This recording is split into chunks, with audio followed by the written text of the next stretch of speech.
Happening today, Fulton County District Attorney Fani Willis will get back on the stand this morning after a heated day in court defending her relationship with Trump prosecutor Nathan Wade.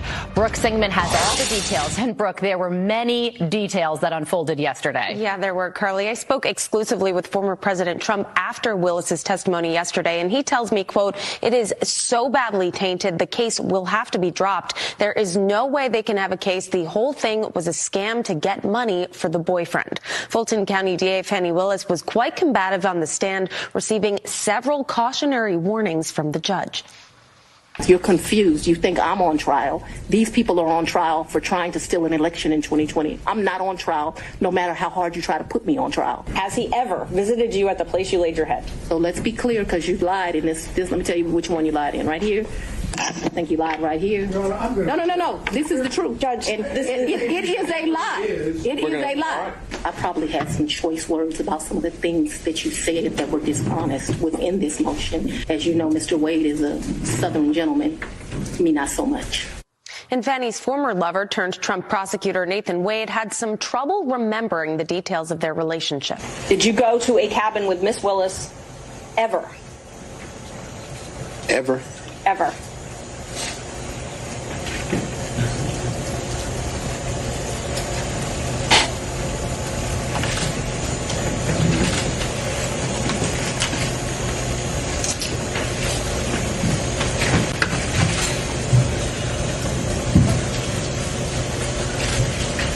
No. You've never gone to a cabin with Miss Willis? No. Yeah, that was a long pause. Fox News legal analyst Greg Jarrett says this is a major problem for Fani's case. The affair itself is a severe conflict of interest, an obvious impropriety, a violation egregiously of the canons of ethics. That merits disqualification. And while Fani Willis testifies again today in Atlanta, former President Trump is awaiting a ruling in the New York civil fraud trial stemming from Attorney General Letitia James's lawsuit against him and his businesses.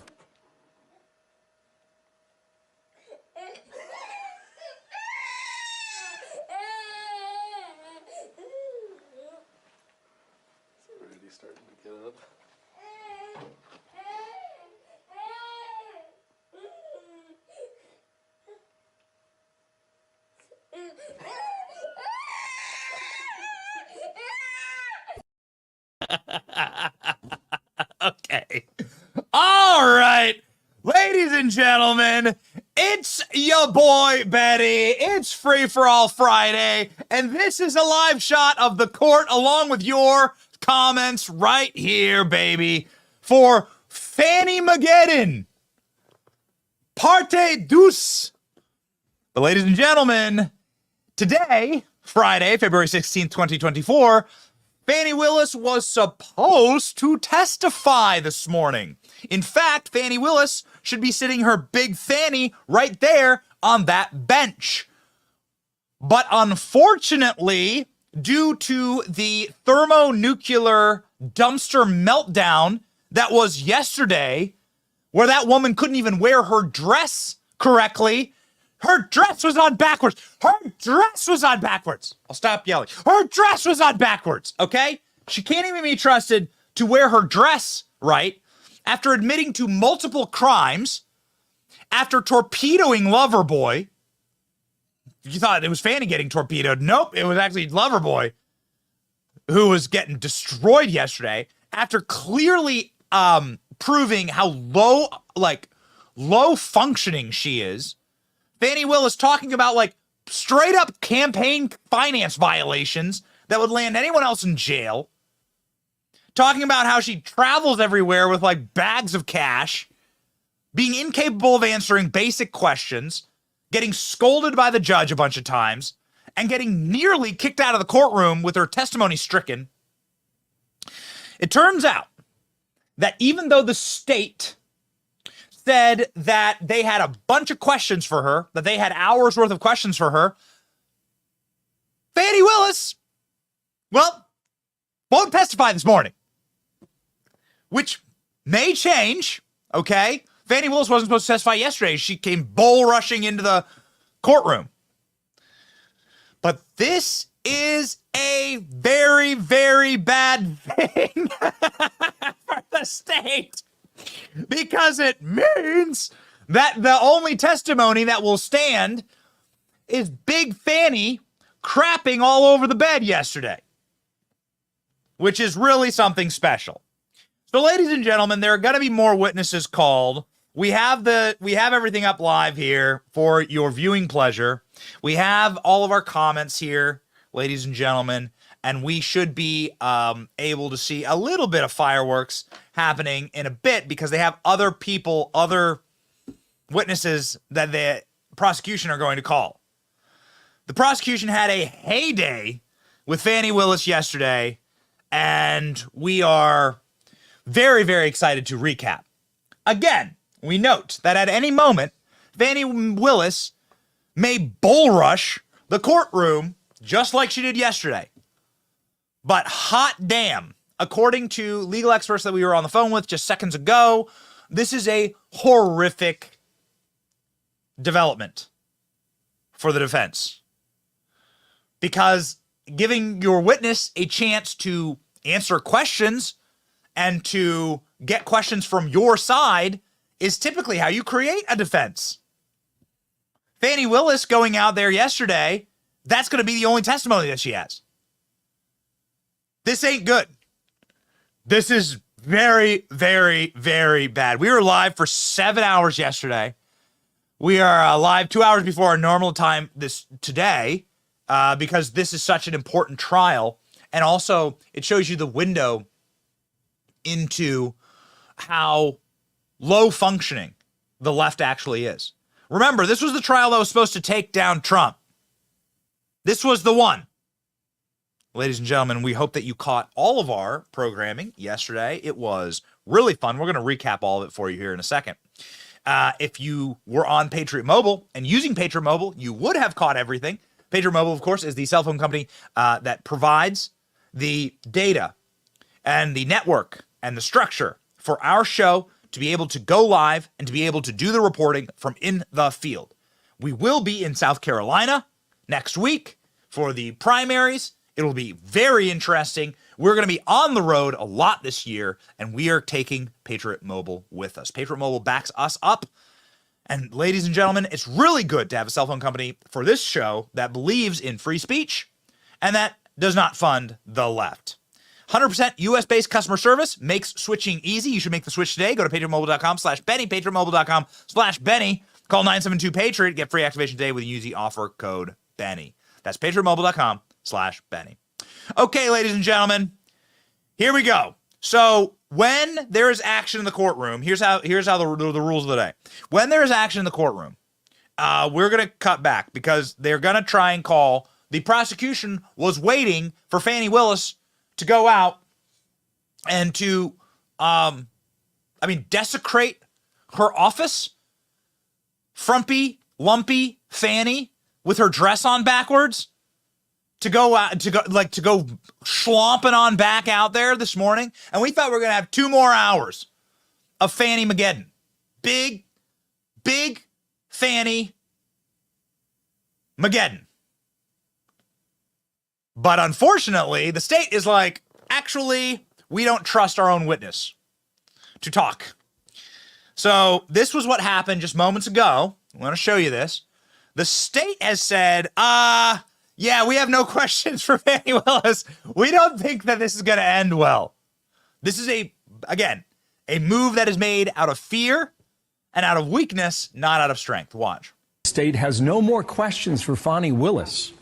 That is not what we were led to believe as we began the day today. Like they want to cut their losses? Yeah, well, maybe Yeah. Attorneys will be able to answer that for us. She will not be testifying today. The next witness will be Terrence Bradley. Bradley's at a doctor's appointment right now, and he will be available at 10 a.m. Eastern time. So that's about 47 minutes from now, but that's where it stands. That's the lay of the land right now. So the state has no questions for Big Fani. And you heard there Dana Perino, who is a lawyer, saying they're cutting their losses. We have a number of legal experts that will be joining the show. Yesterday, of course, we had Tasha K on, and maybe she'll join us once more. Our producer team is working through some of our best and sharpest and brightest lawyer friends to pop on and sort of tell you what this means. But according to an attorney who is also a member of Congress, who I was on the phone with a second ago, this is bad. Okay, this is bad. So here's what happened. I mean, this is just like basic argument, okay? Basic argument, so that you understand what's going on here. If you are in an argument and you're losing the argument, you definitely want a chance to try and gain some ground, okay? To try and explain yourself. And that's what the defense was going to get a chance to do. The state, okay, was going to get a chance to try and defend themselves against the disaster of yesterday. There was no time at the end of the day. It was 5 o'clock. And the judge was like, we don't have time for this. We don't have time for you to question your witness. So we're going to do it in the morning, okay? 9 a.m. That's what everyone, including Fox News and all of us, were led to believe. So what I'm being told is that there does come a time when you've lost an argument so poorly. Do you understand that husbands? I'm a husband, okay? Do you understand this, men? Men, you're going to feel me on this. There's a time when you've lost the argument so bad, or when, like, it's not worth arguing anymore, okay? When it's worth just shutting up. And that's, I think, where the state is right now for Georgia. They're like, actually, woo, I had one too many. Grey Goose is what Fani Willis said that she drinks yesterday. We'll get to all of it. We'll get to all these nightmare clips. We had the whole ALX's stacked the show. But what's going on here is when you've had one too many adult beverages, in Fani Willis's case, Grey Goose. Ooh, very classy, Big Fani. Grey Goose brought to you by Big Fani. So when you've had one too many, and maybe you get into a stupid argument, and you realize you've lost, and you've lost beyond the point of no return, then you just hang up in the towel. You just hang up. You just hang it up. Men, you just hang it up. Sometimes you just lose. And that's what the state's admitting to right now. They don't even want to question Fani. Well, they don't want her back up there.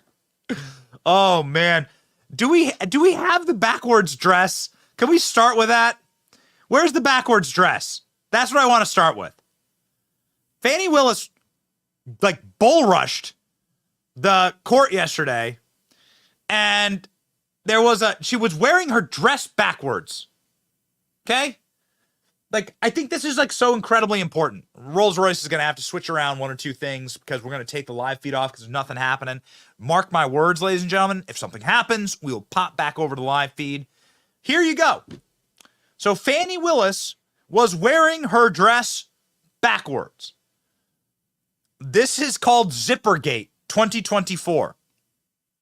Zippergate 2024. Now, I'm no fashion guy, okay? As you all see every day, I wear a black shirt. I wear the same thing to work every single day. You see me on the street, I'm wearing the same thing. You gotta see this one though. You gotta see this one. This is, let's put this up, guys. Hold on. There's like a fashion designer that actually sounded off on this. Can we put up this tweet? Because I don't wanna be like Mr. Fashion, because that's not me. Okay? There is a tweet though from an expert on this. And ladies, sound off in the comment section.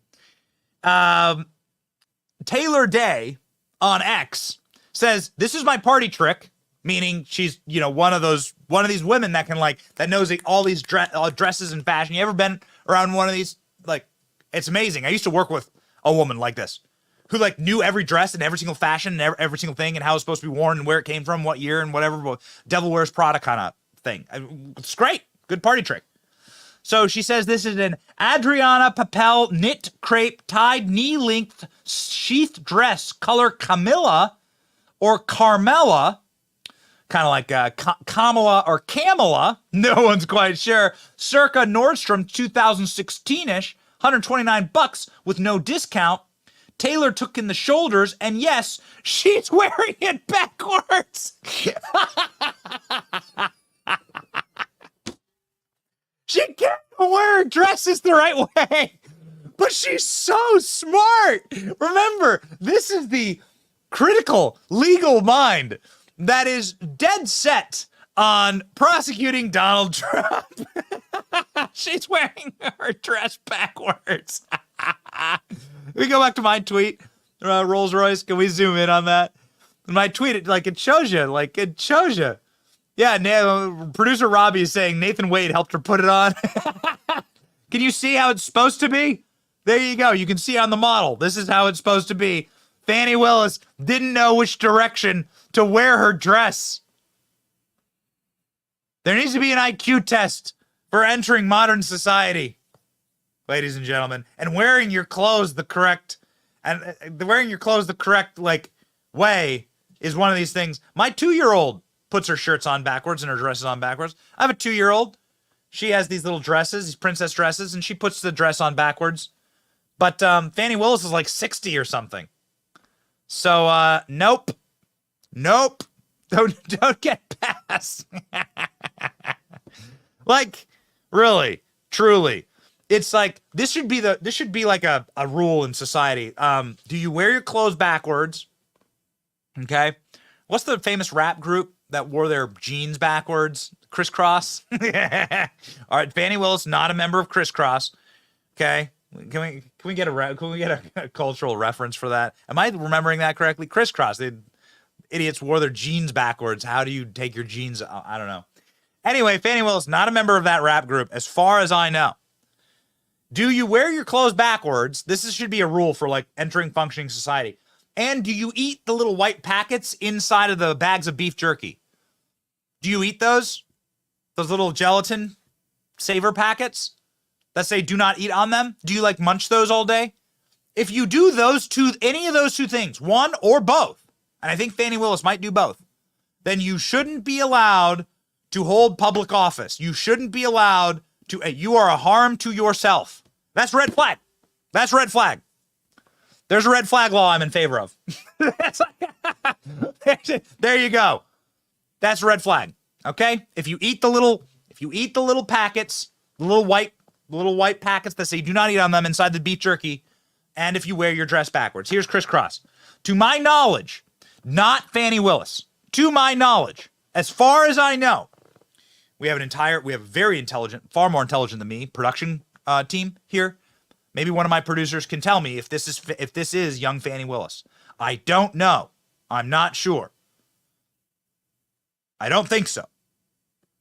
Maybe this is her culture. Fani Willis says, it's a lie. It's a lie. It's a lie. As she rejects offensive claim that she had sex with prosecutor Nathan Wade. But she admitted she had sex with prosecutor Nathan Wade. Defends having piles of cash at her home to pay him for lavish work trips. I'm not on trial, she screams. Oh my gosh, it's so funny.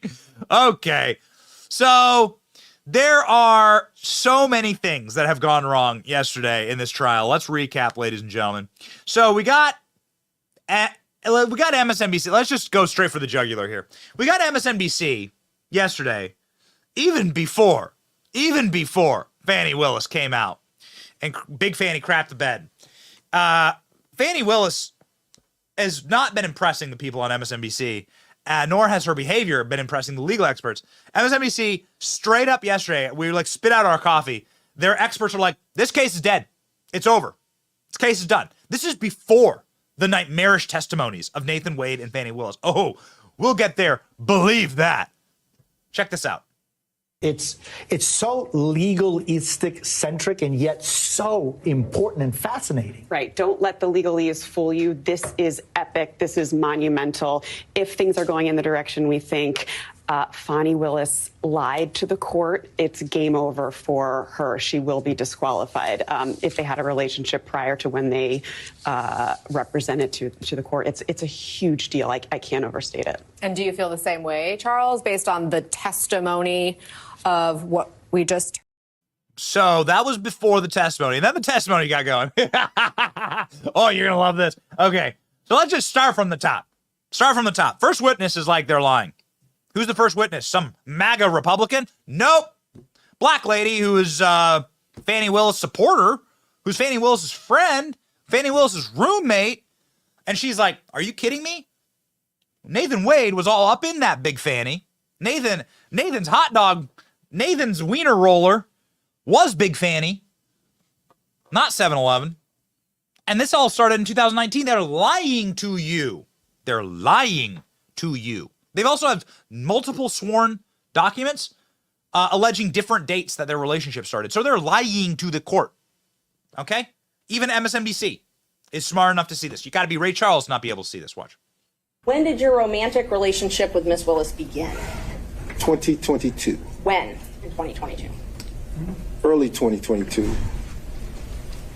So you were appointed in November of 2021. Yes, ma'am. And your relationship started early. What's early? January? February? Around March. Around March. But you two met at an October 2019 judicial conference, correct? Yes, ma'am. That testimony directly contradicts earlier testimony from one of Willis's former good friends who said the relationship began well before Wade testified it did and predated his hearing by the DA. You have no doubt that their romantic relationship was in effect from 2019 until the last time you spoke with her? No doubt. Did you observe them do things that are common among people having a romantic relationship? Yes. Such as, can you give us an example? Hugging, kissing, just affection. All before November 1st of 2021, correct? Yes. So, well, uh-oh. That's Big Fanny's big friend, and she's saying they're lying to you. That was the first witness. You wonder why they're so rattled, and they should be rattled. The experts are saying after the testimony yesterday, and we have a lot of experts chime in, and we have a number of experts that are going to join the show, some of our dearest friends, some of the smartest, quickest political minds out there. But ladies and gentlemen, the experts are saying this is like it's over. Okay, let's go back to Fox News. A guy who's really sharp as a tack, Jonathan Turley, saying like they've already disqualified themselves. The judge doesn't need to do any work here. A reminder that the judge has already said he's going to disqualify them, right? By floating the disqualification in court, the judge has already said, that's what I'm leaning towards here. So the judge is like biasing this, saying, I already believe they need to be disqualified. But it gets worse, ladies and gentlemen. Jonathan Turley saying they did the judge's work for them. They disqualified themselves. Check this out. The question is really not just whether the court will disqualify one or both, but what is Wade and Willis still doing in this case? They are clearly hurting their case. So this isn't really their case at all, right? I mean, this is supposedly the case of Fulton County, and yet they seem to be holding it hostage to their own personal drama, which is playing out in this courtroom. So they're effectively destroying any case that they may have potentially had. It's pretty funny, and it's pretty exciting what we're about to see next, because we will see live on this show Fani Willis's dad testify. We'll see, ladies and gentlemen. Of course, we have our entire Intrepid production team at this show at the ready, getting real-time data. You will not be disappointed in the next witnesses that are being called up, because they're from the prosecution, and they're going to be laundering a little more of Fani's dirty laundry. But speaking of money laundering, that's what Fani Willis and Nathan Wade admitted to yesterday. Okay? That's what Fani Willis and Nathan Wade admitted to. And who taught Fani how to money launder? Daddy. Fani's dad is going to take the stand as a witness today. That should be exciting. I didn't know anything about Fani's dad. Fani talked a bunch about her father yesterday, about her dad always taught her to keep all of her money in cash and shove it into her pillow where she lays her head. Wherever she lays her head. Does she sleep under the bridge? Like, is she like does she live in San Francisco, like in a homeless encampment? Like, what do you mean? Like yesterday, she's like, it doesn't matter where I lay my head, right? We'll get to it.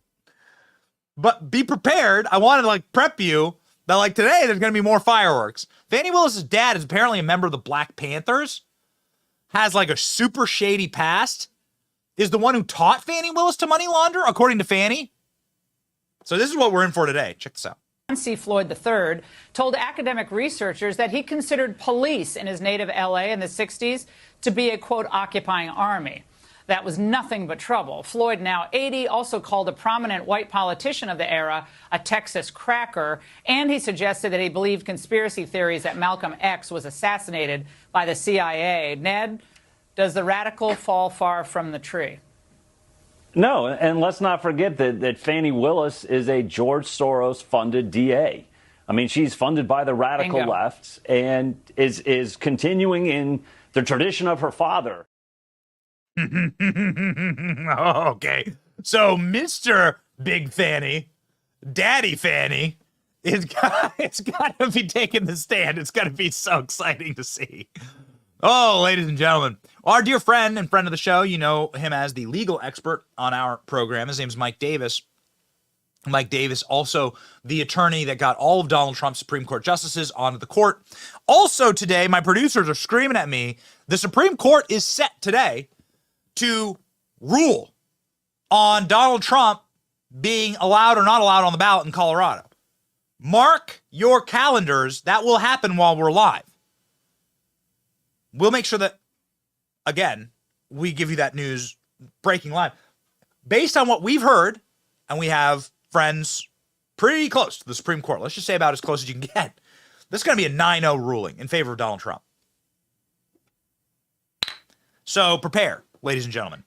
Prepare for a 9-0 ruling in favor of Trump.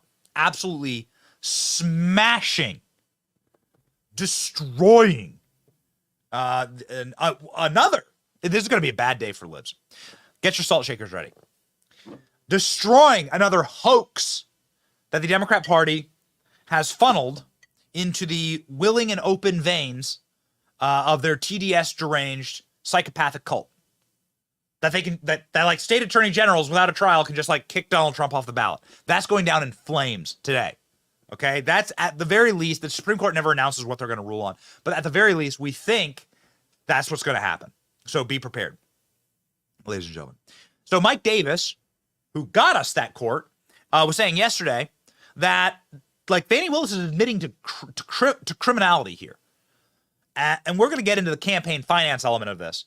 But Fani Willis multiple times said, "Oh, I took my campaign dollars and I cashed them out, and then I just used them to go on a Carnival cruise." And everyone who's ever done campaign finance is like collectively wincing and cringing and screaming at this.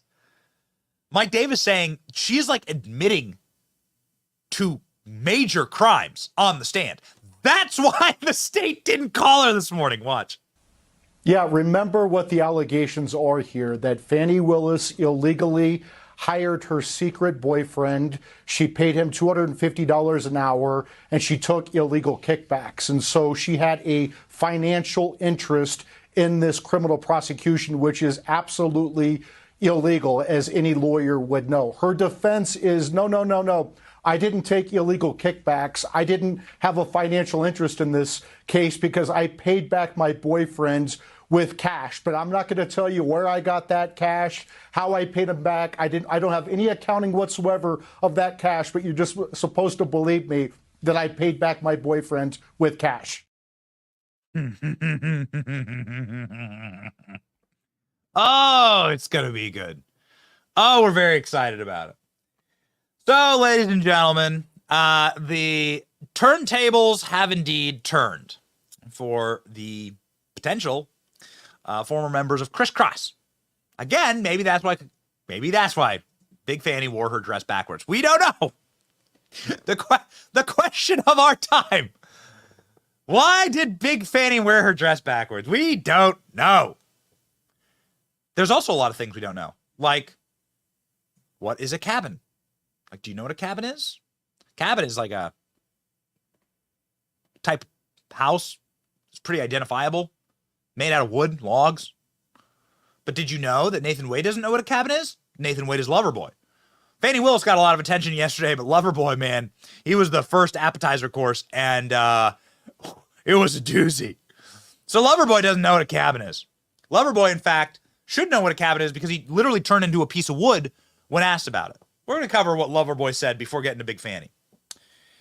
But Loverboy was asked, have you ever stayed in a cabin with the Big Fani? This is possibly my favorite clip ever. Check this out. Did you go to a cabin with Miss Willis ever? Ever? Ever.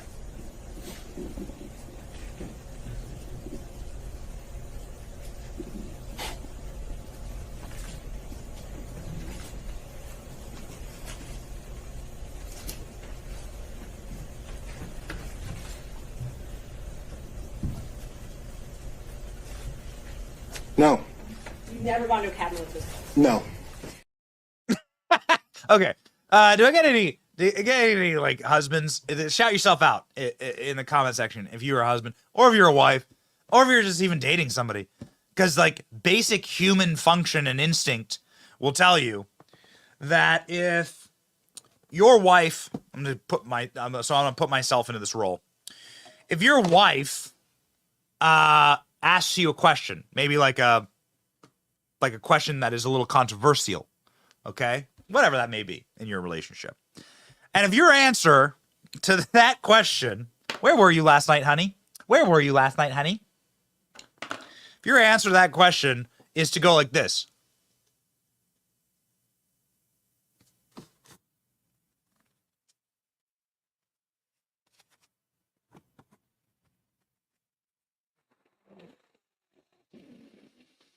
No. Like if that's the way that you answer the probing questions of your wife, then I think you were probing Big Fani. All joking aside, I think it's hysterical that like the guilt of these people is so like plainly obvious, okay? This is what's going on, all right? Inside of the head of Nathan Wade. Some of our dear friends in the meme warrior army have created and have, through telepathic powers, divined what was happening inside of Nathan Wade's head at that time. We thought that he was just blanking or like coming up with a lie, but we were wrong. Ladies and gentlemen, breaking, here it is. Did you go to a cabin with Miss Willis ever? Ever? Ever. All this time we've been together, thought a thing would last forever. Through thick and thin, good or bad, all I was happy, never sad. Now it's all gone sour, getting worse by the hour. Let's break up now. No. You've never gone to a cabin with this? No. Oh, it's too good. That's just really good. Oh yeah, baby. You know that's what it's like. Okay, listen. You know that's what he was thinking about, because during multiple questions, Nathan Wade like continued to bring up intercourse with Big Fani. Now, I'm not trying to be gratuitous here. We've made a couple of funny off-color jokes. We think we're men, okay? We like the puns. I'm a dad. I like a dad joke here and there, and off-color dad jokes. But like, I'm not trying to be gratuitous here. Nathan Wade, like during multiple times in his hours of questioning, was like, "You talking about intercourse with Big Fani?" And the petitioner's like, "Holy crap! Like, dude, bro, okay, I can prove it here." Let me rephrase, if I might. The way it has been characterized in, for example, the response of the state, and I believe in your affidavit, is there's a difference between a personal relationship and a professional relationship. Correct? Yes, sir. Okay. I'm not talking about a professional relationship. I'm talking about a personal relationship.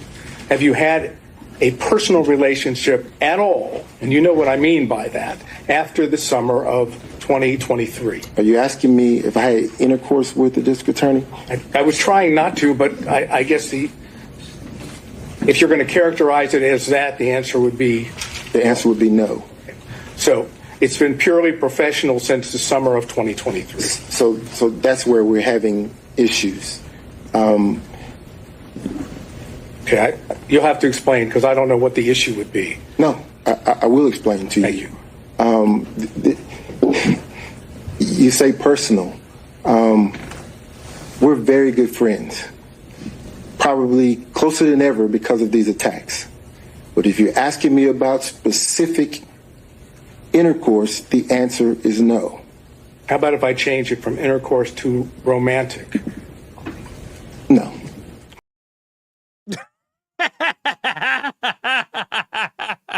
Do you see? Oh, yeah. Do you see? Why? Royce, why are the comments stuck?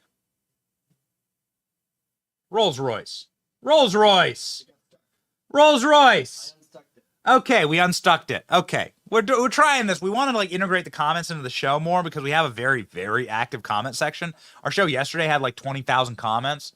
And so we want to like integrate. We want you to be part of the show. We're like always trying and working on like developing a way to do like to bring, because this show's for you and for us, and it's for all of us to have fun, to get like to laugh our big fannies off together at the nightmare that is these people. He's the guy who brought it up. So are you saying I had intercourse with her? No, pal. And well, I didn't. Okay. Well, did you have a romantic relationship with her? No. Like, well, you already admitted to that in a court filing, you jackwagon. So what you gonna do now? Gotcha, bitch. Like what you gonna do? You already said it like twice. You had a romantic relationship. So is she. And Fani was pissed yesterday. She was so angry. She came after watching Nathan Wade's testimony. She came storming into the courthouse. We have all of that. But she probably went storming in the courthouse not just because of a woman scorned, but because of this. This is the scary part, okay, for them. This is the part where it goes from, like, everyone's just having fun, and this is, like, kind of silly, to you're going to be criminally prosecuted and go to prison. You're both going to go to prison, okay? Is the misuse of state and federal funds.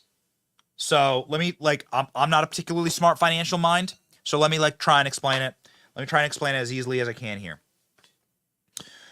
When you get dollars from the state, okay, when you get money from the state, you are not allowed to use that money to buy cruises and to go to Napa Valley and to go on luxurious dates.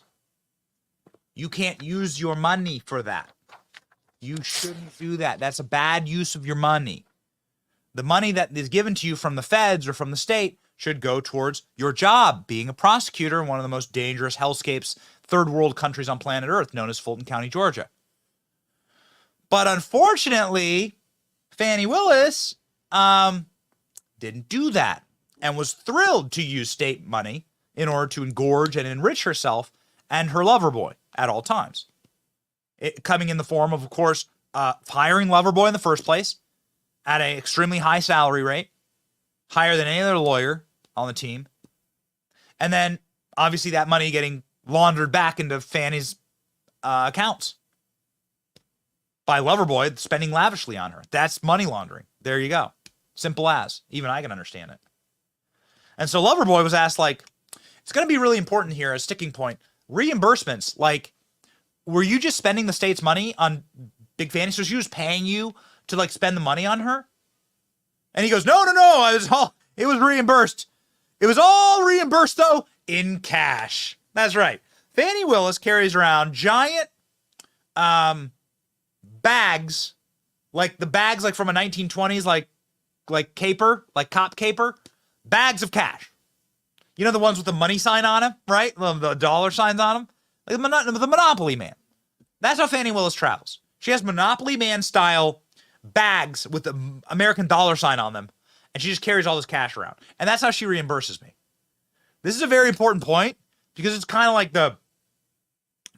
the sticking point of the trial here. That Fani Willis has not reimbursed any of this. Fani Willis was money laundering through the state so that this guy would spend all that state's money lavishly on her. And so were these trips reimbursed? We're not even getting to the fact that, like, they're coworkers. He's her employee. So obviously this is illegal anyway, right? Like, you're not allowed to do this. Like, this is a discrepancy, and this is going to cause favoritism, and this is like a lawsuit. This is like a workplace lawsuit waiting to happen, right? So here's the thing that caused Fani to go screaming into the courtroom. Watch. All I needed. You said in the affidavit that you roughly shared travel, though, correct? Yes, ma'am. Okay. So this roughly sharing travel, you're saying she reimbursed you. She did. And where did you deposit the money she reimbursed you? Oh, it's cash. She didn't give me any checks. So she paid you cash for her share of all these vacations. Mr. Schaefer, you'll step out if you do that again. Yes, ma'am. Okay. And so all of the vacations that she took, she paid you cash for. Yes, ma'am. And you purchased all of these vacations on your business credit card, correct? Yes, ma'am. Okay. And you included those in deductions on your taxes, correct? No, ma'am. No, you did not. It's so good. Ooh. Ladies and gentlemen, it's that, not just the woman scorn stuff. Because Nathan Wade also said that Big Fani has a tough time carrying her own weight around. Like, you got to choose your words carefully, pal. But he said that multiple times. Oh, okay, pal. It's your funeral. Somebody's about to get Arkancided. Then Big Fani saw Nathan Wade talking about how he's always reimbursed in cash. And that's a big no-no. Or that's like a really scary proposition, because what that says to anyone who's investigating this is like, this is obvious money. Like, this is money laundering then. Because if you reimburse someone in cash, there's going to be no stamp on that transaction, right? Even if you're using Cash App, even if you're using Venmo, even if you're using your credit card or a bank account, there's obviously a mark, a timing, a wire, like you can mark, and you can have a chronology of where your money is going and when.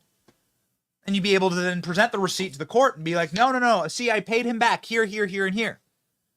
I reimbursed him. This wasn't me this wasn't me like low-level money laundering. Like some goon in a mob. Like some low-level goon mobster. Like, this isn't just basic like money laundering 101. See, I reimbursed him. Therefore, it's on the up and up. But if you pay in cash, then there's no way to track it, right? So that's going to be the crux of their defense, that they paid in cash. And that's what Big Fani had to come schlomping and clomping into the courtroom to try and fix. And this is why Big Fani came actually screaming into the court when nobody was expecting her yesterday. And it's going to be very, very cool, okay? It's going to be very interesting, all right, to see the meltdown. But I'm going to set the table here for you with a legal scholar named Andrew McCarthy on Fox News, who, after watching Big Fani's testimony yesterday, said, and Andrew McCarthy, by the way, this guy, not a MAGA Republican. Like, it's important to state this, like not a Trump guy. Actually, like some guy who doesn't like Trump at all, okay? Not like a guy who's sitting there trying to like bias because he loves Trump so much. We love Trump. We have Trump's mugshot hanging in the studio. I'm going to send Big Fani a Christmas card for this mugshot. We thank you, Big Fani. It's the greatest mugshot in history of the earth. But I digress. So Andrew McCarthy is on saying, you don't understand, like, this case not only is dead, like, because of what Big Fani just did, she blew it up herself. She destroyed her own case. Not the way it's supposed to work. Not with smart people. But Big Fani's wearing a dress backwards, and here's Andrew McCarthy saying it. Well, I think to that, Dana, her testimony yesterday was kind of a train wreck, and it goes to some broader issues about, number one, her fitness to be the district attorney, not just her fitness to run this case. If you remember the way, as I understand it, the way that this was teed up, she was not going to testify. The state's whole approach yesterday to the hearing was the assumption that the district attorney was not going to take the stand. And then suddenly, after hours of this proceeding, she comes in evidently not particularly well prepared to testify and was essentially just, combative and non-responsive when she was under questioning. And it makes you think that they prepared for this hearing, which was a very important hearing for them, under circumstances where they thought she was not going to be on the stand. And then she came in and kind of blew it up. She came in, Big Fani came in and absolutely blew it up. Big Fani is the Bud Light of district attorneys. And we can prove it. Much like Bud Light had a brand meltdown that was totally avoidable, by the way, and that they were totally insulated from. And they decided to blow themselves up, to destroy themselves over the past year. Super Bowl is actually the anniversary of their Dylan Mulvaney ad campaign. So here we are on the anniversary of Bud Light. We have Bud Light, the Bud Light of district attorneys.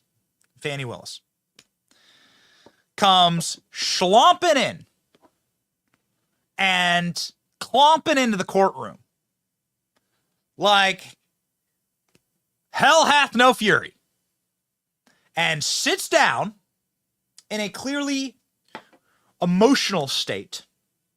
I would argue a hysterical state if you were actually watching the body language of Fani Willis yesterday.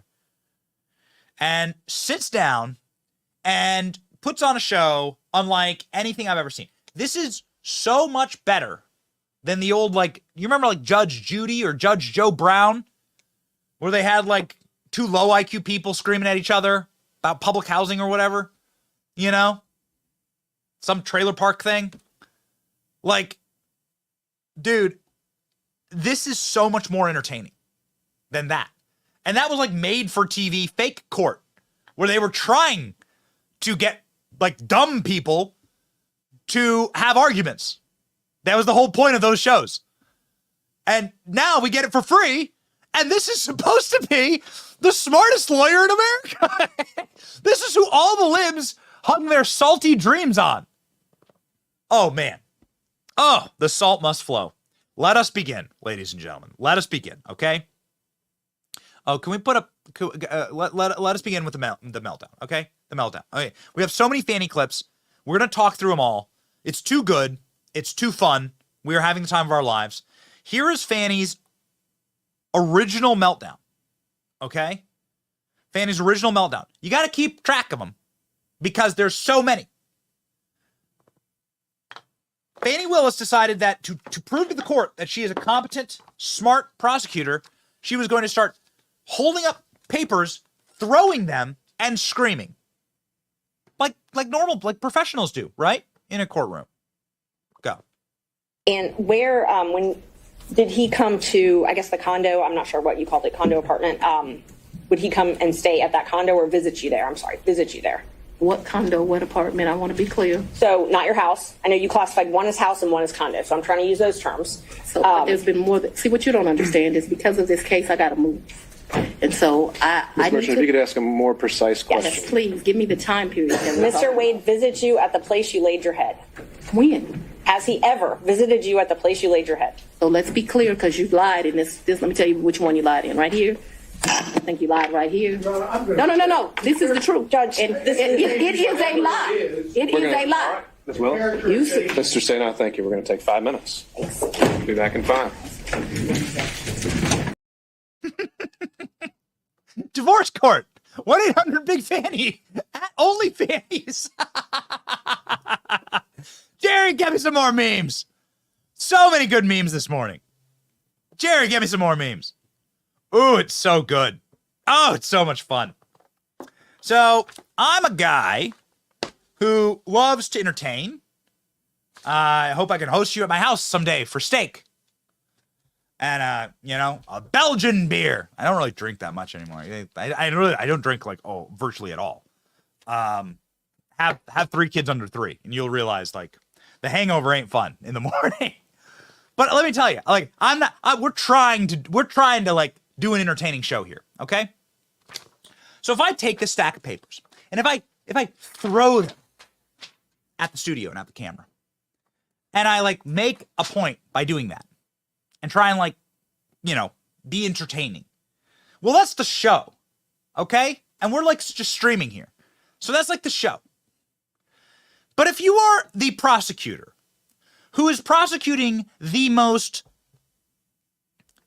legally important, demonstrably critical to like the future of the Republic case in America, and you start flinging papers around, screaming in the courthouse, screaming at the judge, so much so that the judge has to take his gavel, turn it sideways, and shove it up your big fanny, meaning he has to send you to timeout, okay? Metaphorically.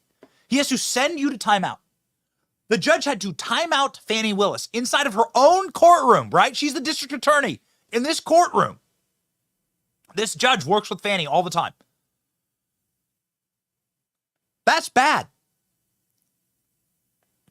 That's not good. Courtroom decorum and like being respectful and not being a hysterical mess and not being a disaster. Remember the Johnny Depp Amber Heard stuff? Where like Amber Heard was doing bumps of coke in the court and like having a apoplectic meltdown, like, and being like just hysterical. It didn't help her case. It hurt her case. Like composure and being confident and simply being in control. Like these are things that help you. Fani Willis being sent to timeout by the judge hurts her. It's not good for her. It's bad for her. Also snapping and being rude to the prosecutor who has who's prosecuting you, also not good, right? Check this out. He initially paid for that. For Aruba, yes, ma'am. So let's talk about both of those. I know he initially paid for it. Did you pay him back?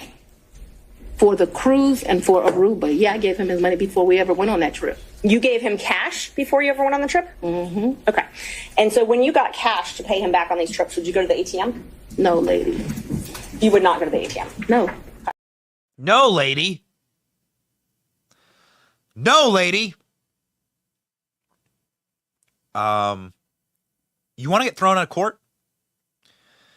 Start having hysterical meltdowns. Start disrespecting the judge, the lawyers, the petitioners of the court. Start throwing things. And then you want to destroy your case against Trump. Start proving your own personal bias against Trump. This is the clip that Tom Fitton talked about last night when we did an interview. Tom Fitton of Judicial Watch. This is the clip that he says it's over. I mean, this is how your case is done. Okay, so all the antics and all the hysterical, you know, like low information, low functioning stuff, that's funny and entertaining. This is the clip that actually gets you thrown off the case forever. Because what you've done here is now you've biased yourself against your own case by saying, those Trump people, they're on trial. They're a bunch of election stealers. That's what she said. I'm not on trial. They're on trial. They're a bunch of election stealers. Well, dude, Fani Willis has been presented to us as this like judicious, unbiased, equal weight before the law, like true masquerade of jurisprudence. Nope. Nope. She's just a Trump deranged, Soros funded lunatic, low IQ lunatic. Watch. So your office objected to us getting Delta records for flights that you may have taken with Mr. Wade. Well, no, look. I object to you getting records. You've been intrusive into people's personal lives. You're confused. You think I'm on trial. These people are on trial for trying to steal an election in 2020. I'm not on trial, no matter how hard you try to put me on trial. So. Okay. Let's put up that Trump meme, Royce. That's a good one. I'm not on trial. See the meme. I'm not on trial. You're on trial. No, you're on trial. It's so good. Oh, it's so good. listen, judges' jobs are to obviously decide. The judges are going to decide based on the merits and the facts of the case. Any good judge will. But it's also a judge's job to ensure that their courtroom allows for all parties and everyone in the legal profession to be respectfully heard and for their testimonies to be heard. When a judge strikes down a testimony and says, you're not allowed to testify on your behalf, that's obvious. That's the biggest insult. That's the biggest punishment a judge can give you. Okay? Their job is to rule on the case. Okay? So the judge will rule whatever the facts present. Okay? If you're talking about a good judge. But if a judge strikes down your testimony because you are being such a maligned idiot and being such a duplicitous sociopath, then that is actually the largest punishment a judge can give you in the trial. Because then the judge is saying, you are such an unhinged sociopath that I'm not gonna allow you to testify on your own defense. You're clearly crazy, lady. And the judge did that to Fani Willis yesterday. Watch.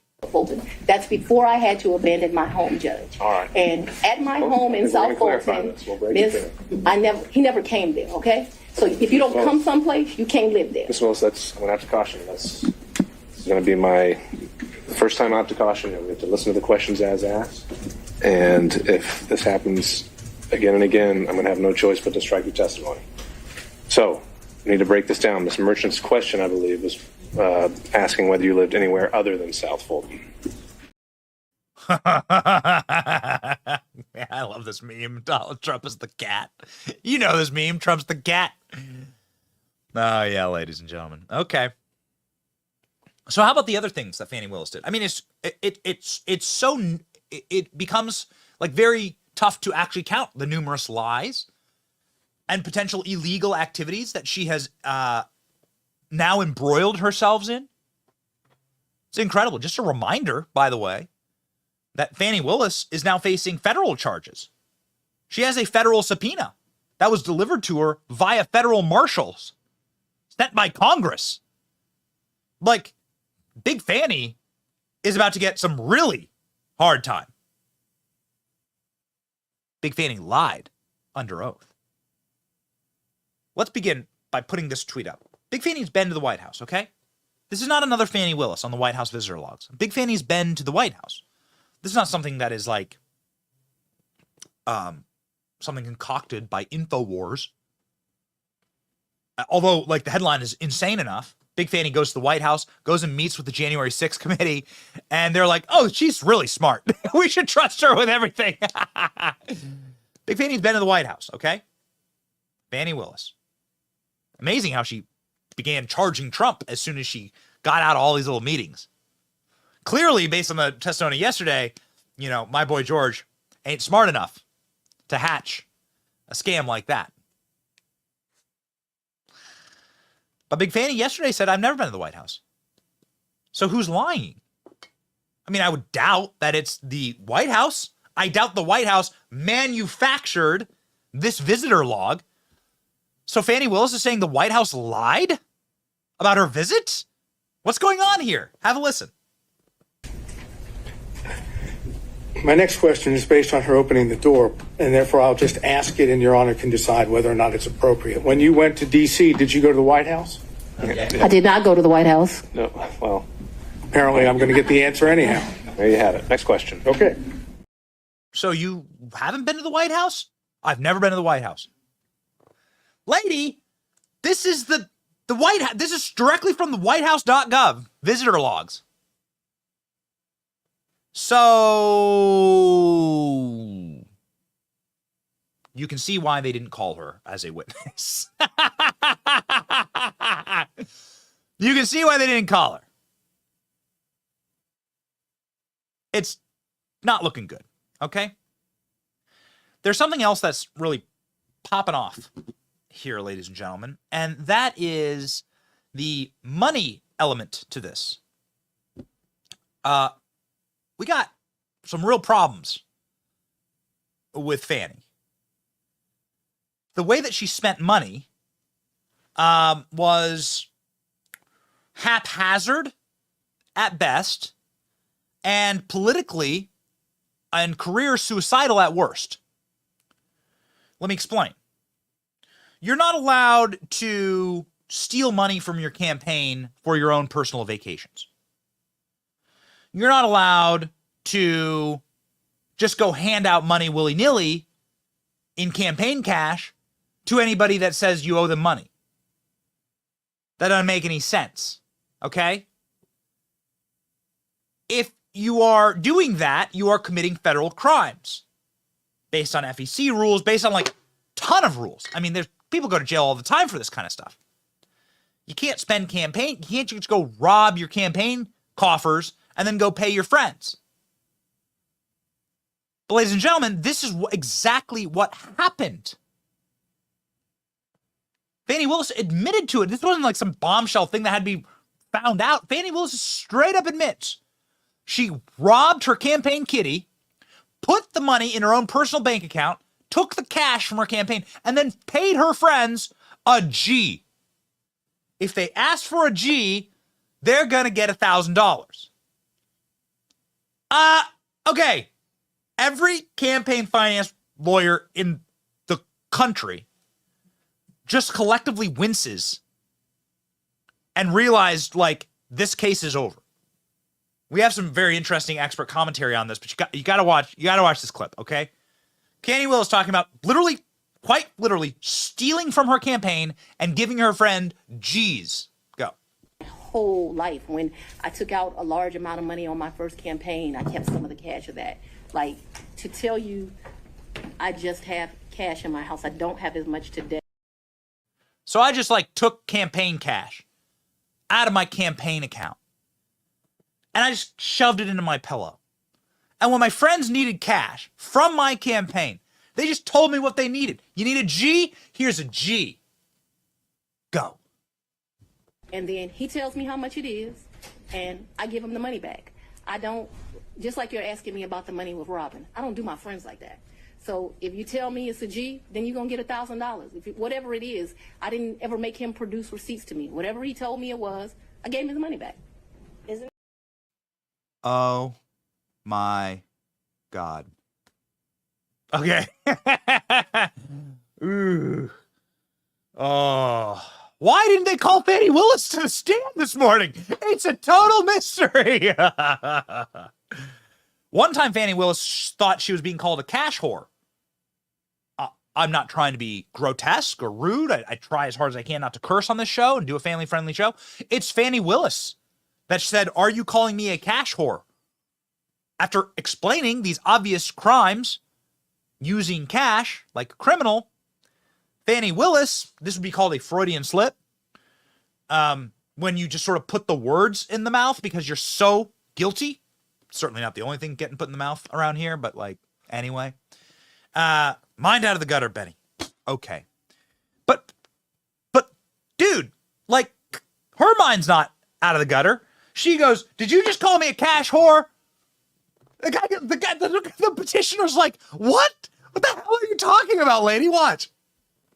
My words. Cash hoard that you had collected over time. Cash what? Hoard, H-O-R-D-E. Oh, I thought you said something different, sir. No, I'm afraid I wouldn't say that under any circumstances to you or in court. All right, back on track. The hoard, cash hoard. I would not classify. So, okay. So you got Nathan Wade being like, "You asking me about having intercourse with her, sir?"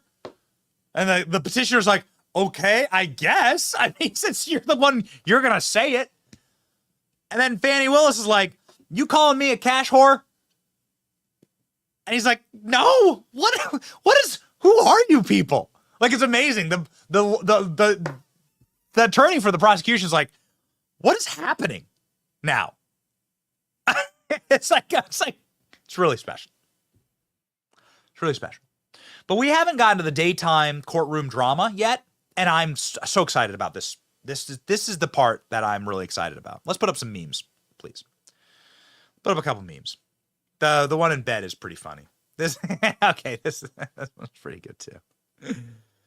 So the real special part about this is that Fani Willis and Loverboy clearly don't like each other. And that's what's kind of interesting, is that Fani Willis and Loverboy are like not in a good place, let's just say. Because Fani Willis did her best attempt at like destroying this man's character to the court. Here's something that you shouldn't say in the modern world, okay? I'm not talking about it on the show. I'm not saying it's right or wrong. It's just something you shouldn't say in this modern world. Hey, woman, make me a sandwich. And that's all women are good for. I'm not saying that. That's what Fani Willis said. Fani Willis said that that's all Nathan Wade thinks of women. I kid you not. She tells the court, under penalty of perjury, under oath, that Loverboy, Nathan Wade, the sweaty guy who couldn't answer any questions, that guy just thinks women are good enough. The only use for women are making a sandwich. Again, I am simply repeating what Fani Willis told the court yesterday. Okay? Let's hear it for yourself, straight from Big Fani. Let's go on and have the conversation. I've just asked you whether or not it was a coincidence. Had absolutely nothing to do with this. It's interesting that we're here about this money. Mr. Wade is used to women that, as he told me one time, the only thing a woman can do for him is make him a sandwich. We would have brutal arguments about the fact that I am your equal. I don't need anything from a man. A man is not a plan. A man is a companion. And so there was tension always in our relationship, which is why I would give him his money back. I don't need anybody to foot my bills. The only man who's ever foot my bills completely is my daddy.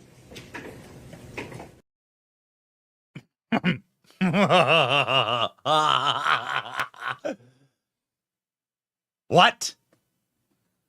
What? So they hate each other. So this is actually a lover's quarrel. This is actually divorce court. It's so embarrassing. It's so degrading. Here's a photo of Nathan Wade after hearing that Fani answer. Come on, cigarette one. Yeah. Too easy. Oh my God. Fani Willis just told the whole world, I think women are just good enough to make a sandwich. What? Oh, and it got worse for Nathan. She hasn't even started on the hot dog roller. Nathan's hot dog roller was just getting rolling. Okay? Ladies and gentlemen, not only did Fani Willis talk about her and Nathan's hot dog's relationship as just grinding together. Maybe she is a member of Criss Cross. But she also talks about his sexual functioning. Again, you got to watch the lawyers. The lawyers are like, what are you talking about? I would never do this, okay? We make funny jokes. We make puns, okay? We make puns, whatever. Nathan's hot dog, it's a pun. It's punny. But here's Fani Willis talking about Nathan Wade's, like saying she's like emasculating a black man, talking about his sexual function. It's beyond comprehension, okay? Her and Nathan were just grinding, and she's not going to emasculate a black man, but there's some things he can't do. Not my words. Loverboy's decision to get all up in that big fanny, and not a great choice. Not a great choice. Have a listen. Last area, briefly. Yes, sir. You had contact with Mr. Wade in the year 2020, correct? I had some contact with Mr. Wade. Would you explain when you say some contact? Please tell us, talking about 2020. I had some contact with Mr. Wade in 2020. One of the reasons your allegations are so preposterous, or Ms. Merchants that you have joined, is... Ma'am, I didn't ask you about the allegations. I asked you about your contact. That's all I asked you. Okay? I appreciate that you want to say something, but I'm interested in, did you have contacts with Mr. Wade in 2020? And your answer so far has been yes, correct? Very limited contact because Mr. Wade had a form of cancer that makes your allegations somewhat ridiculous. I do appreciate the I'm not characterization. going to emasculate a black man, but I'm just telling you. I'm sorry, what? I'm not going to emasculate a black man. Did you understand that? All right, Well, I don't let's think get we should back on discuss track. further. Mr. Sadow, next question. Did you go out to eat with him? Maybe. Probably. Did you visit him in any location, his office, or did he visit you in your office in 2020? I am sure he. I'm sure. Ooh, that's a very good question. I'm sure he came to 750 in 2020. 750 is was my office. Okay. Not often, but maybe once or twice. Maybe I went to his office once or twice, but maybe once. And the purpose for going to his office would have been what? Maybe we would have went to Mellow Mushrooms for pizza, or maybe he would have come for lunch. I'm sure we went by each other's office though, but not often, not a lot. We both grinding, trying to make a living. We both grinding. We both grinding. There you go. Here's Big Fani grinding as she embezzles taxpayer money in order to go on vacations paid for by Loverboy, who she's also paying nearly $1 million in taxpayer funds to, and is just absolutely incapable of defending herself as she emasculates the black man, talking about his sexual function, saying that I'm not a cash whore, her words, not mine, to the gasping of the prosecutors. And as Nathan Wade sweats like one of those hot dogs in the hot dog roller at 7-Eleven, profusely, and is incapable of making any sense, as they have both lied under oath. And we have the receipts, by the way. Ladies and gentlemen, you can see here that Fani Willis and Nathan Wade have both signed petitions that say that their relationship started in 2022. But there are now multiple witnesses saying that's all a lie. The reason why that relationship starting earlier is important is because it establishes the motive to get Nathan Wade onto this case. Nathan Wade admitting that there is 60 to 70% of his income that comes from this case, the Donald Trump case. The Donald Trump case is a money laundering case. It's a RICO case, not for Trump, but for them. Do you understand? Do you see? It's them who were money laundering. It's wild, okay? It's wild. And it really does, like, the shot of the day is this, ladies and gentlemen. Shot of the day is this. In case you're wondering if these people, like who you're dealing with, as Donald Trump would say, they're not sending their best. This is the shot of the day. The dress is on backwards. The American flag is in distress. And the wearers of these two things is having a meltdown before the court. And it's not just us that noticed here, ladies and gentlemen. There was a total and complete media panic from the same press whose role it is to vociferously defend people like Fani Willis. That same media had a meltdown yesterday. Total and complete panic, saying, and these aren't Fox News clips, leftist media was like, this case is done. We need to start talking. We need to talk about something else. Please. Please, God. Anything else. They're finished. Watch.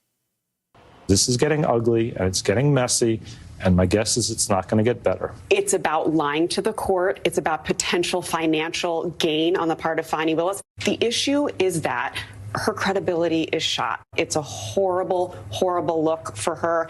I think this case is dead in the water. Fani Willis lied to the court. It's game over for her. She will be disqualified.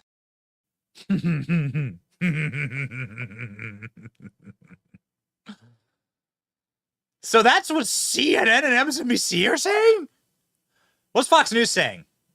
This was our favorite roast of the day yesterday, other than some of our own. But ladies and gentlemen, very few do it better than Gutfeld. Go. Yeah, I think The View found a backup host. I mean, the amount of nonsense she can unload matches all of them combined. I'm like the judge. I didn't know you could be this combative and belligerent. I mean, that's okay, I guess. I mean, does the average guy get the same leeway to do that? I mean, why are they so hands off? I'd really like to know. I'm telling you, man, it was exhausting. I felt like I was trapped with a combative customer service rep from a rental car agency who was battling me on everything. Like, I said that I wanted a 4-door. No, we're out of Did you say that? No, we only have 2 doors, but I'm pretty sure I said convertible. We don't have any convertibles. Are you saying I'm lying? She was amazing. She was trying to flood the zone with a barrage of frantic words, asides and tangents. It was like listening to a shoplifter tell a cop her life story when he's just asking her, did you put a Snickers bar in your purse? I mean, I guess she's like hoping that people will forget what the case is about as long as you keep building and building this nonsense. Instead of digging a bigger hole, you dig a bunch of little holes over here and hope people just fall in. And it just got, after a while, I couldn't handle it. I mean, a shoplifter talking. That's a great meme. A shoplifter talking about but telling the cop their life story after the cop's like, did you just take a Snickers bar? How do you defend it? How do you defend Fani Willis? You can't. You can't. There is no defense. They tried. I'm going to do my best, okay, on this program to play you the defense of Fani Willis as best as they can possibly. So the multinational, publicly traded, billion-dollar media superplex of the Democrat Party got together and said, how do we polish this turd? What do we do? How can we fix the big Fani? And here's what they've come up with. Okay, I got it.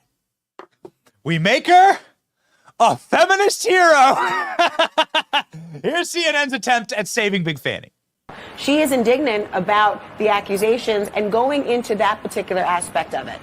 The inference is that she needs a man to pay for her. And she made it clear yesterday that a man is not a plan. It's not somebody who's going to, treat her or sort of be this savior in her life. She doesn't need that. She made a point. Well, that was important. I don't want to cut you off, but that was important because of the finances, right? Because the idea of whether the personal benefit was derived was tied to financial gain. And I want to pick on this because there was an inference yesterday from defense attorneys that her having these stacks of cash somehow is sort of nefarious or that should lead to some, question marks. It might be a cultural thing. I know a lot of black and brown people who keep cash on them. There's a mistrust of the systems at large. People feel like this is our hard-earned money that we earn with blood, sweat, and tears. It's certainly something that happens here in Atlanta and beyond in our community, so I don't think that is sort of a gotcha moment for the defense attorneys at all, Laura. Well, we will see what it means. I mean, my great-grandmother died at 105, and I know she had money in her insulation. John? Yeah. Good one, Royce. So, ladies and gentlemen, as we all watch the meltdown ourselves, as we all see it in all of its glory, you have to ask, can it get any worse? And of course it can. Of course it can. So you always judge a man by their defenders, right? You judge these people by who's defending you, right? In the public arena. Do the people who are defending you, do they have credit or value in the public space? Who are the people who have, like, you know, credentials to throw behind you. 51 Intel experts say that Hunter Biden's laptop has all the hallmarks of Russian disinformation. All right? Whatever, however fraudulent that was. So the defender that was trotted out to push Big Fani is a guy named Jeffrey Toobin. He's otherwise known as Lubin Toobin. Kindly and prayerfully known as Lubin Toobin on CNN. Jeffrey Toobin shouldn't not just be allowed on CNN's airwaves, he shouldn't be allowed in public without an ankle monitor.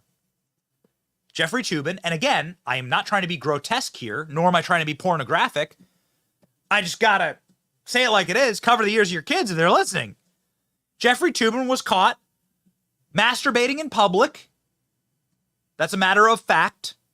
He was fired. It gets worse. Jeffrey Toobin was masturbating in public while live on camera in front of his female journalist colleagues. And yet Jeffrey Toobin not only is not in prison for this, should be, totally should be. This guy's a complete pervert. Jeffrey Toobin, lovingly known as Lubin Toobin, is now on CNN again. And Lubin Toobin is the guy they bring out to defend the Big Fani. Nathan's hot dog. So Nathan's hot dog and Big Fani have to call in and have to get the best defense they can, and they get Lubin Toobin. Okay? And the defense is pretty weak. Ladies and gentlemen, we got libs to salt here. So let's make this our salt that lib of the day. Should have been the last clip, but that's okay. Let's get out our salt shakers. Okay? A lot of salt shake, a lot of salt shaker, a lot of salt shaking action here. There you go. Get out our salt shakers. Let's salt that lib. Here's Lubin Toobin, the best defense for Fani Willis. Go.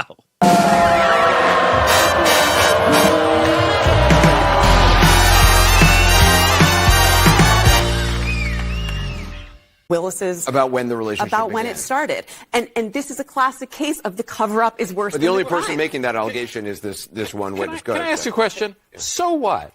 So what if they had this relationship? Right, but the question is, did they lie about it? I agree with. So what if they had it? Exactly. But why? Why does this prejudice Donald Trump or any of these defendants at all? I mean, that's the thing that's so baffling about all this. Suppose they had this relationship. Suppose they lied. Why does that disqualify them in this proceeding? Well, I mean, yes, maybe to the court. An attorney lying to the court is not good. A reason.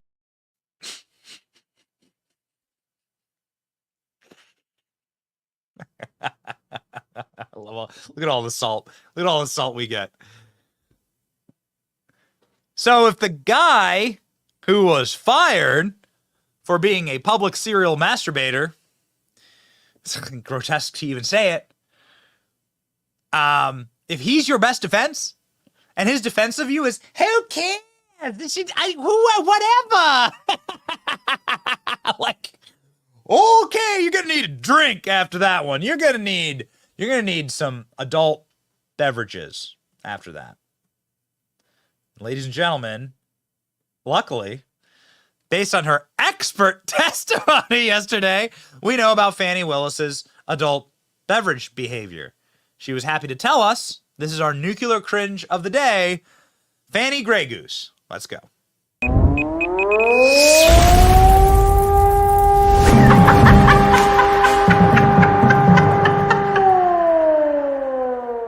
Bought him. He likes wine. I don't really like wine, to be honest with you. I like Grey Goose. I bought him a bottle of wine while we were there, and the sippings that you do. Okay, so there's Grey Goose. There's the Grey Goose. You have the Grey Goose ad? That's pretty good. Fani Willis loves Grey Goose. She says, he likes wine. I like Grey Goose, she says. Don't touch my Grey Goose. Good job, Fani. Doing some real police work there. There you go. Yeah, I don't think it went well for Big Fani. And we were just wall to wall. Very excited about it. And very excited about the result, the end result, which will be that Big Fani will most likely be prosecuted herself, which is what we're rooting for here. Because Big Fani, well, has been lying under oath, has been committing obvious tax fraud and campaign fraud, and has been lying to the court again and again and again. We know this. In the year 2022, Fani Willis was questioned about her financial disclosures to the court, and she claimed that she didn't receive any gifts from Nathan Wade, totaling more than $100.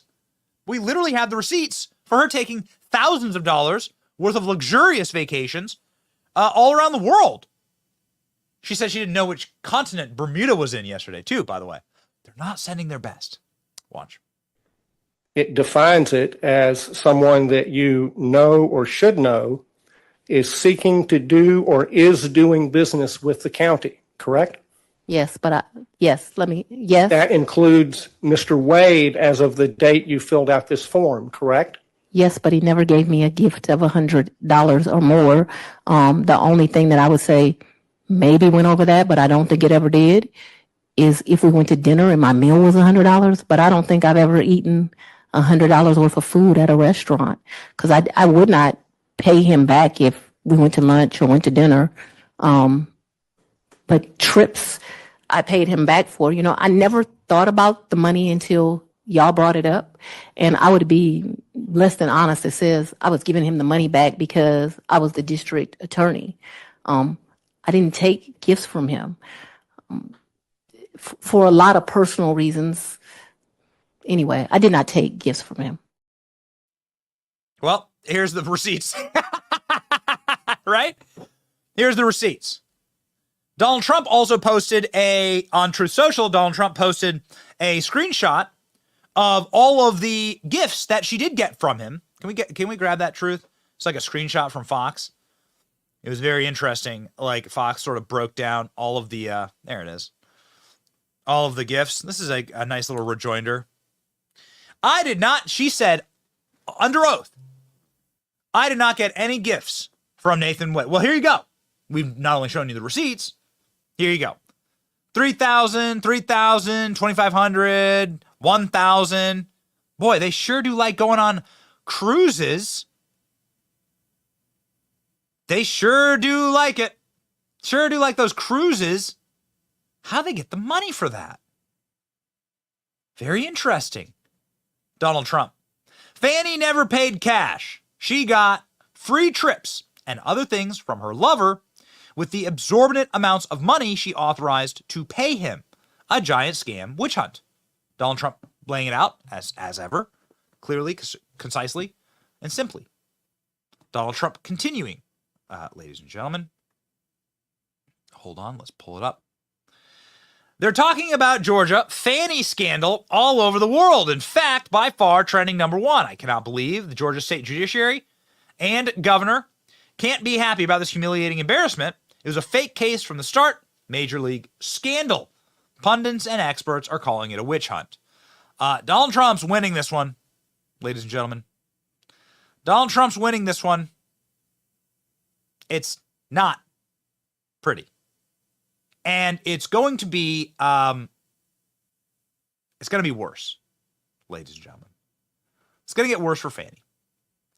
We know this because we've been able to track Fani's history in this office. And we've been able to see that Fani Willis has, from like the beginning of her running for this office, been not only lying to her voters, because she ran for this office in the year 2020. The relationship with Nathan Wade started in 2019. She's been lying to the court. Like, it's one thing, it's an immoral thing to lie to the voters who elect you. It is also a criminal thing to lie to the court. Here's Fani Willis in 2020 running for office saying if she gets elected, well, she promises that finally you'll have a district attorney who's not having sex with her employees. You say, Miss Willis, Judge Willis, what law did he violate? A few, but let's try this on for size. The district attorney's office in Fulton should be the beacon of the Southeast. It should be the absolute best office between Washington, D.C. and Miami. And right now what you have is an office of dysfunction and corruption, and we deserve better. and I am the right choice to improve it. Corruption, Ms. Willis, that's a strong word to level against the office that Paul Howard has run for nearly a quarter century. If he gets reelected, it'll be more than 25 years. You have a DA sitting there that doesn't have the qualifications and the experience to do the job. What I can guarantee you is with my reputation, with my community ties, I am going to be able to attract the best and the brightest minds to that office. You're sitting with someone today that actually wants to make a difference because they deserve a DA that won't have sex with his employees, because they deserve a DA that won't put money in their own pocket when it should go to benefit children, because we deserve better.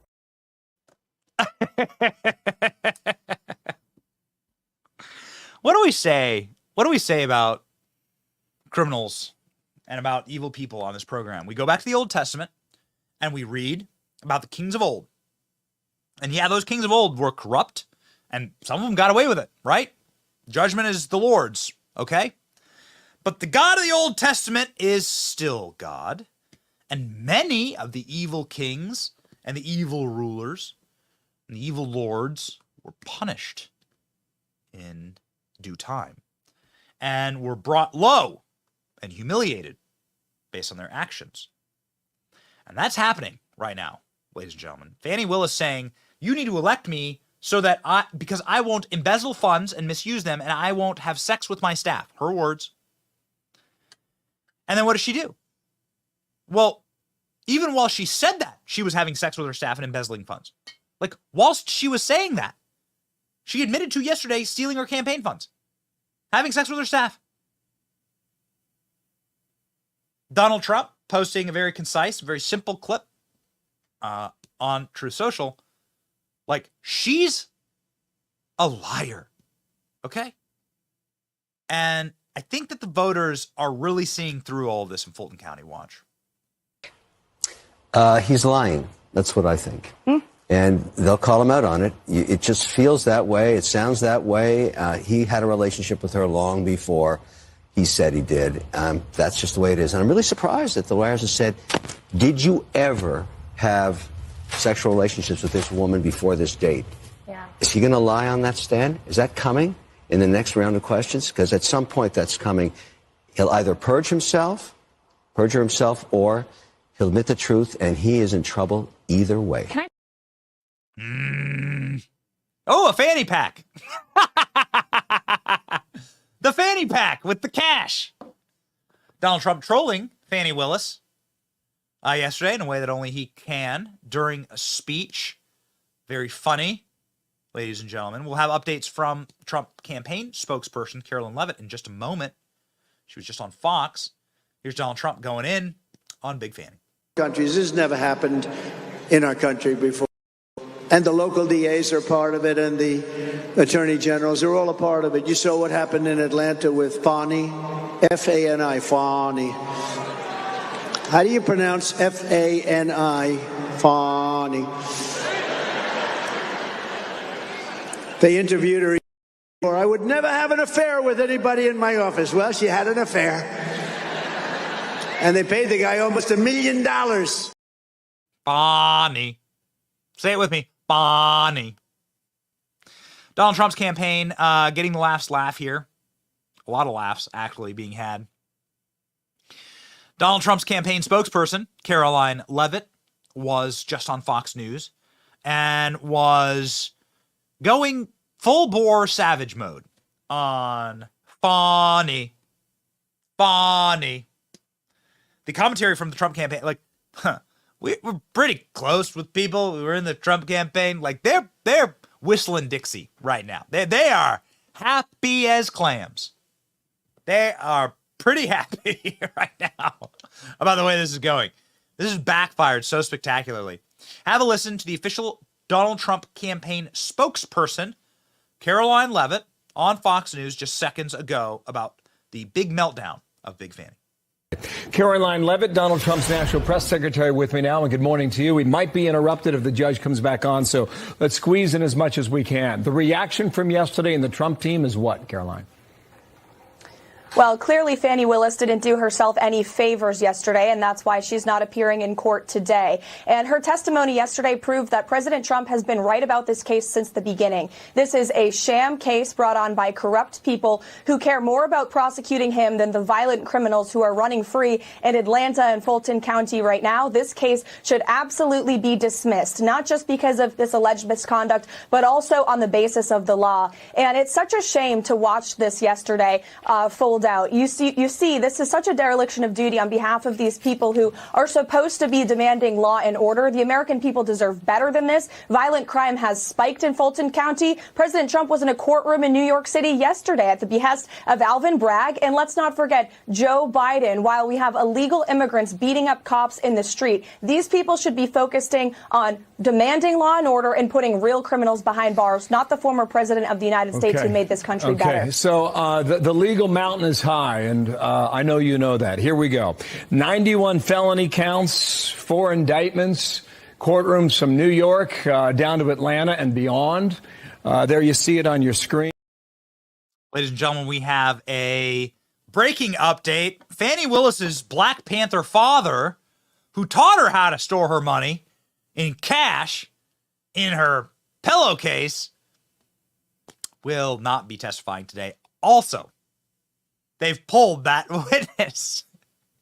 So the state continues to pull the witnesses. The state continues to say, we're finished. We're done. It's done. It's done. We've been destroyed. And I think it's going to get worse, actually. Because Fani Willis will now face federal subpoenas and federal trials, and it's going to be much worse than these little puny state courts. Fani's going to have to go testify under penalty of perjury before the Republicans in the House. And so, ladies and gentlemen, prepare for more pain. Now, we have often played on this show one of our favorite people of all time. One of our favorite people in history was actually a unnamed voter in Fani Willis's district who did an impression of Fani Willis with a Nathan's hot dog. It's what's led to hundreds of thousands of hot dog emojis being dropped and sprinkled into the comment section. And it's what's led to great tears of joy and happiness from our audience. And we feel like it would be inappropriate for us to not play you the clip of fat ass sass and class, no sass and frass, no class. Just quoting a resident of Fulton County doing what was a spot on impression of Fani, with the exception of the backwards dress. It's not looking pretty. Let's go. My name is Fat Ass Sass and Crass, no class. Fulton County. I'm incognito today, y'all, because the white folks is after me. I got a little bit of a PR problem. Natalie, you might be able to help me with. I could use the name of your PR firm. You know, the one that got you on the top 100 list? That's the kind of PR I'm looking for. You know, I know you'll understand that nothing and nobody comes between me and my Nathan's hot dog. Yeah, come on up in here now, my dark and lovely lunch.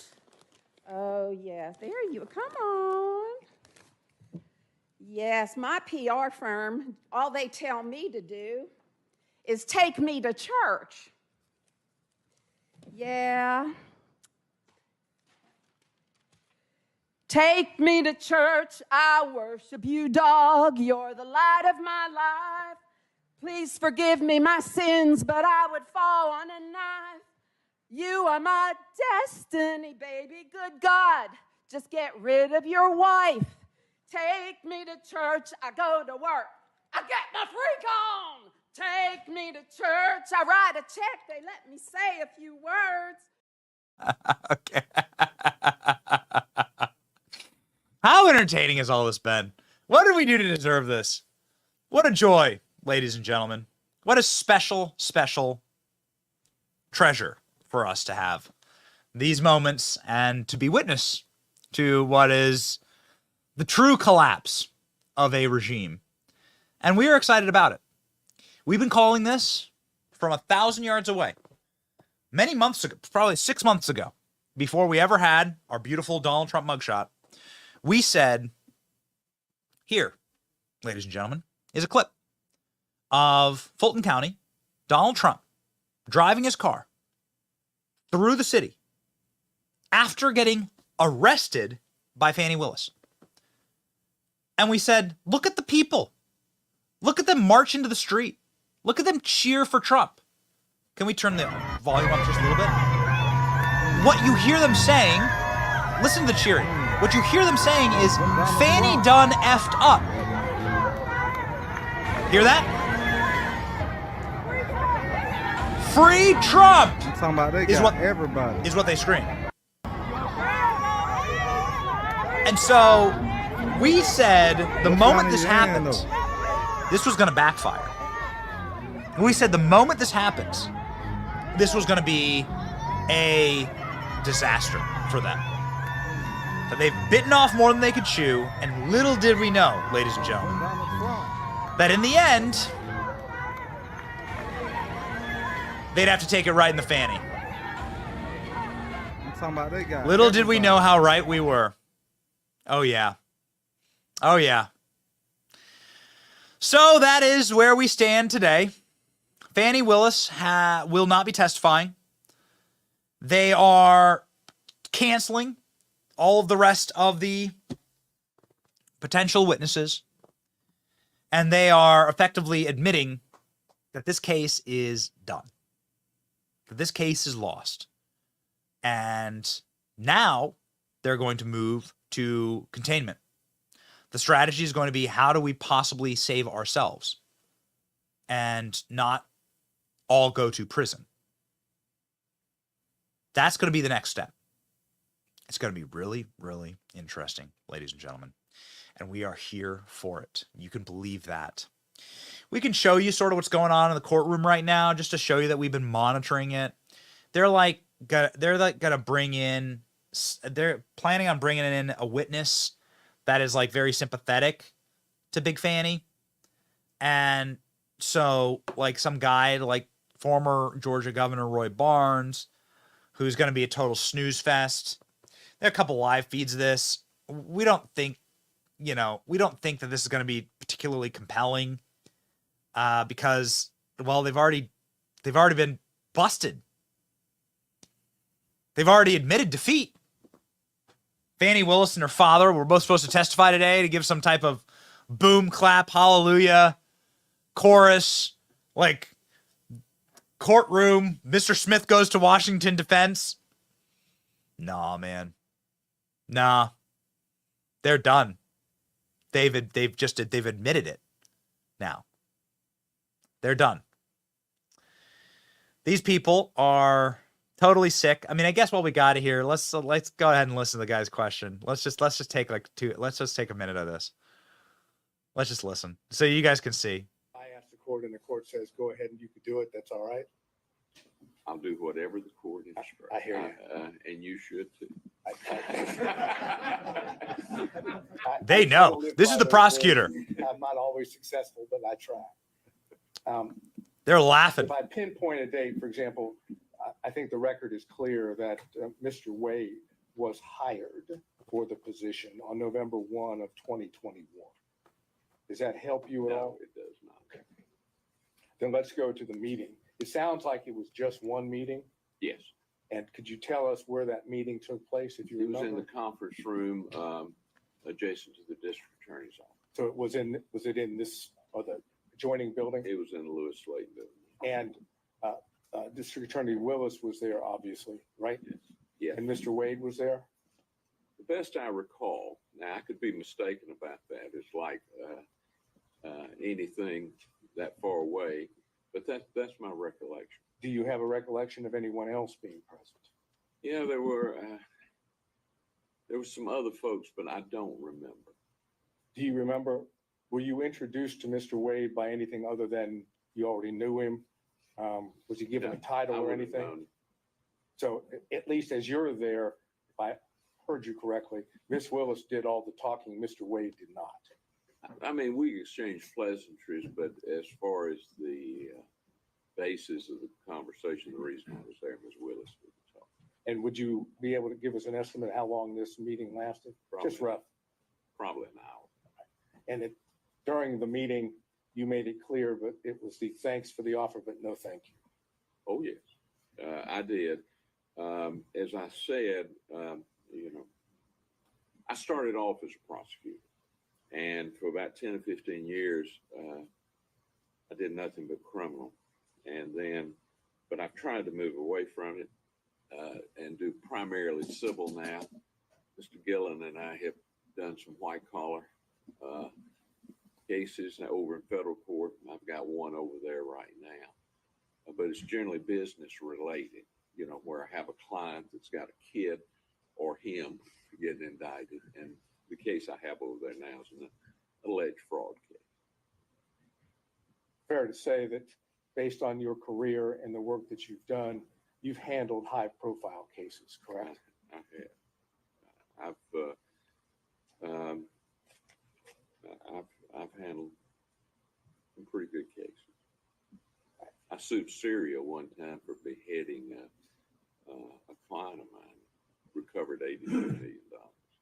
I guess that's the best high profile, but that was in D.C. I tried that up in D.C. And what would be considered complex cases, you've handled those as well, correct? Yes. I mean, we regularly do mass torts, class actions, business torts, breach of contract, and most of those are complex, requiring many experts. We also do malpractice. I did malpractice defense for about 25 years, but since I've returned from the governor's office, I try not to represent an insurance company anymore. And I just tried a malpractice case before Judge Edlin in November. And those are complex cases because of the type of, medical knowledge and that you have to have, and also because of the many experts that you have. Thank you. Did Ms. Willis, and this is the last question, did Ms. Willis tell you why she had sought you, why you had been her choice? No, I hadn't, but, I get consulted fairly often on major cases. Would you believe, based on circumstances in which you were given the offer, that it had to do with the fact that you had handled complex and high-profile cases in the past? It could have been. I know her very well. I tried a case against her. She worked for the JQC. Okay, ladies and gentlemen, we're muting this guy. Total snooze fest. Go to sleep on this dude faster than a MyPillow full of cash from Fani Willis. And ladies and gentlemen, that's a very interesting turn of phrase, because we actually happen to have a cash on the program right now.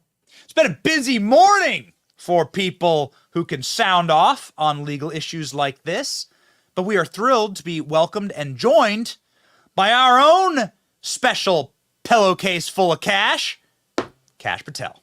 Let's go, baby.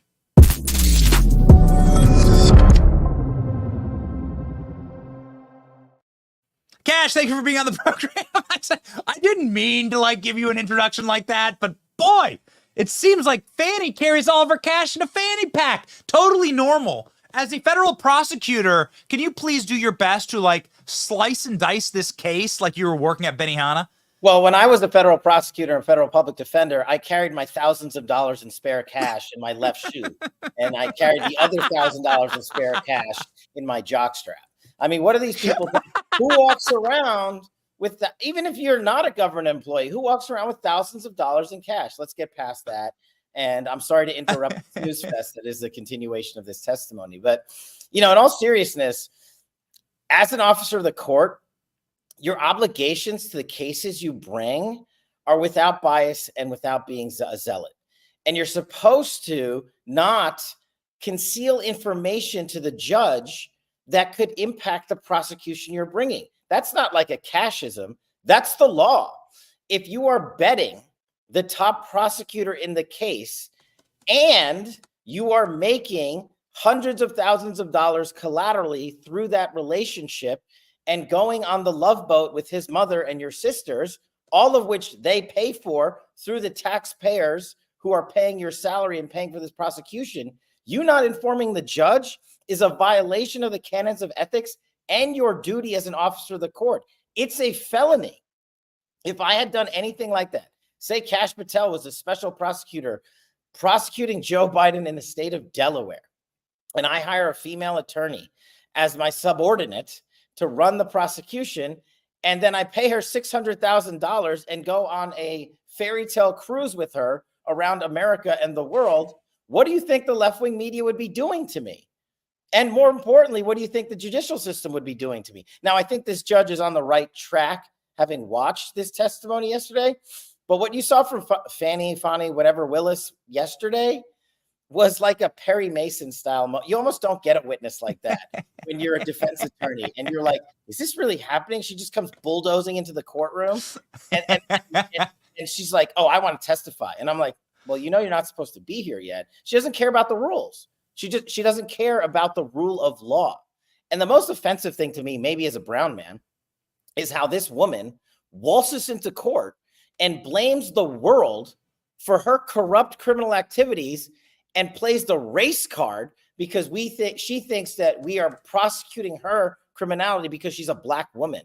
That is the most offensive thing I've ever heard. As a minority who served in government for Democrats and Republicans, as a minority who's been a public defender and a prosecutor, when you play that race card, you degrade our ability to perform our jobs and execute the law. You are no better than Al Sharpton when you say stupid, wildly offensive things like that. And there are so many more reasons why she should be disbarred, removed from the case, and the case tossed. I can't believe the judge had the patience he did with her. I've never seen anything like it. There's so many follow-up questions here. I mean, this clip alone, if you can see the screen, this clip alone, what does this tell the judge? What does this tell the courtroom when you are manically and hysterically throwing papers around and screaming and yelling, again, like you're in total hysterics? And right after this clip, the judge goes, you need a timeout, lady. And he sends her to timeout. Not only does he send her to timeout, he says, if you don't calm down, I'm going to strike your entire testimony. The lady who said, no, judge, I want to testify. And the good thing about having this on TV is because unlike most federal court proceedings, this is a state one, we'd only get to read in a transcript what happened. We're getting to see the tenor of her character as the judge and the defense and the attorneys in this courtroom are while they're questioning her. That goes to, in my opinion, the credibility of her testimony, or lack thereof, I should say. She's holding up federal pleadings and saying, this is all a lie, state pleadings and saying, this is all, what's a lie? That you hired someone who now you refuse to call your subordinate? That you hired someone and slept with someone during the prosecution of a case that was a political vendetta hack job? And that you continue to bed the guy who said black women's only job is to make me sandwiches? And now you're complaining about the relationship you brought to your doorstep and saying somehow that the printed information in the pleadings are a lie? What part of that is a lie? You made money. You lied to the world. You brought a prosecution based on your political vengeance. And now you're blaming people because you're a woman and you're black. It ain't going to fly. We have been leaked a exclusive photo of Fani Willis and some of her potentially may be some of her money laundering. We don't know. We're not sure. This is something we're verifying this right now. We have a great it could be AI, but you never know. We don't know. Kash, my question to you is, why would they pull her testimony this morning? I mean, we've obviously alluded to the fact that it was such a nightmare. They don't want to put her back on the stand. Are we correct? Well, listen. Remember, rewind the tape to when she bulldozed into the courtroom. The prosecutors that worked for her didn't want her to testify at all. Now we know why. And she basically went in there, and if you watch the proceedings just before the testimony happened, she literally looked at the judge and goes, no, we're waiving. I'm testifying. She just literally gave up the legal argument. So the reason the prosecutors, they're not stupid, who don't want her in the courtroom, is because she is a train wreck for this prosecution. She has already derailed it. Look, Benny, if by chance she stays on this case is over. And even if she had the magnanimity to remove herself, which she doesn't, she needs to be disbarred and this case has to be thrown out, because no one can have faith in the conviction of the courtroom or a presumption of, no one can have confidence in the courtroom proceedings based on this conduct. She showed the world her intention, and she went on stage on the witness stand and lied. Is someone going to look into that? Also, what about the federally funded taxpayer dollars that went to the Fulton County DA's office, which has been utilized to prosecute Donald Trump? Was some of that money paid to Mr. Wade? Did some of that money go into their Love Boat cruises and other junkets? Did it go to pay for their trips to D.C. and lavish dinners when they met with the White House counsel's office to prepare this indictment? That is all a tax fraud conspiracy in the making. Anyone looking at that? I mean, I know the answer, but they would be if we were prosecuting Joe Biden. Cash, obviously, you're the audience is a massive fan of you. They know your work. But for those of you who may not be familiar with Cash, I mean, he did work at the White House. He did work for Donald Trump. There is a really badass photo of him walking off Marine One with the bags. So Cash knows about the White House. So could you tell me, do the White House visitor logs lie? Do they fabricate White House visitor logs? Because Fani Willis yesterday swore under oath she's never been in the White House. Yet, lo and behold, we have her name on the White House visitor logs. So, Cash, can you explain, like, how did that happen? I can't, unless she got in bed with Secret Service, colloquially, that's what she sleeps around, and somehow, conned the visitor logs, got Secret Service to lie, put her name down when she wasn't there, and then just, said whatever. It's impossible. The only thing that happens at the White House, at Joe Biden's White House, is with the visitor logs, is they don't put down all the people that visit the White House, even though they're supposed to. They omit that information. So I don't know whether she was there with Willis or the other guy or not. To me, it doesn't matter. They coordinated their trips to Washington, D.C.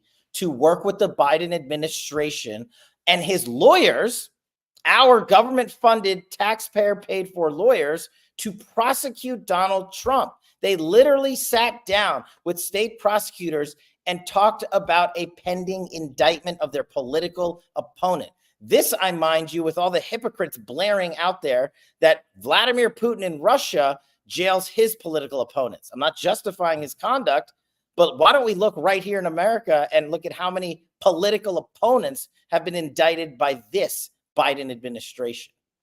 Cash, we have so many topics to cover with you. I know that you have a tight time frame, so I must ask the questions about the bombshell Russiagate reporting that has happened this week, exposing obviously the CIA plot to ask the Five Eyes to bump into Trump campaign representatives. I know for a fact, you don't have to say it, I know for a fact you already knew all of this. I know that you've already known all of this. And that all of this information is bundled up inside of a binder, and maybe that's why the Mar-a-Lago raid went down. And it's just spiraling out of control, that story. Can you give me your thoughts on where that story is headed?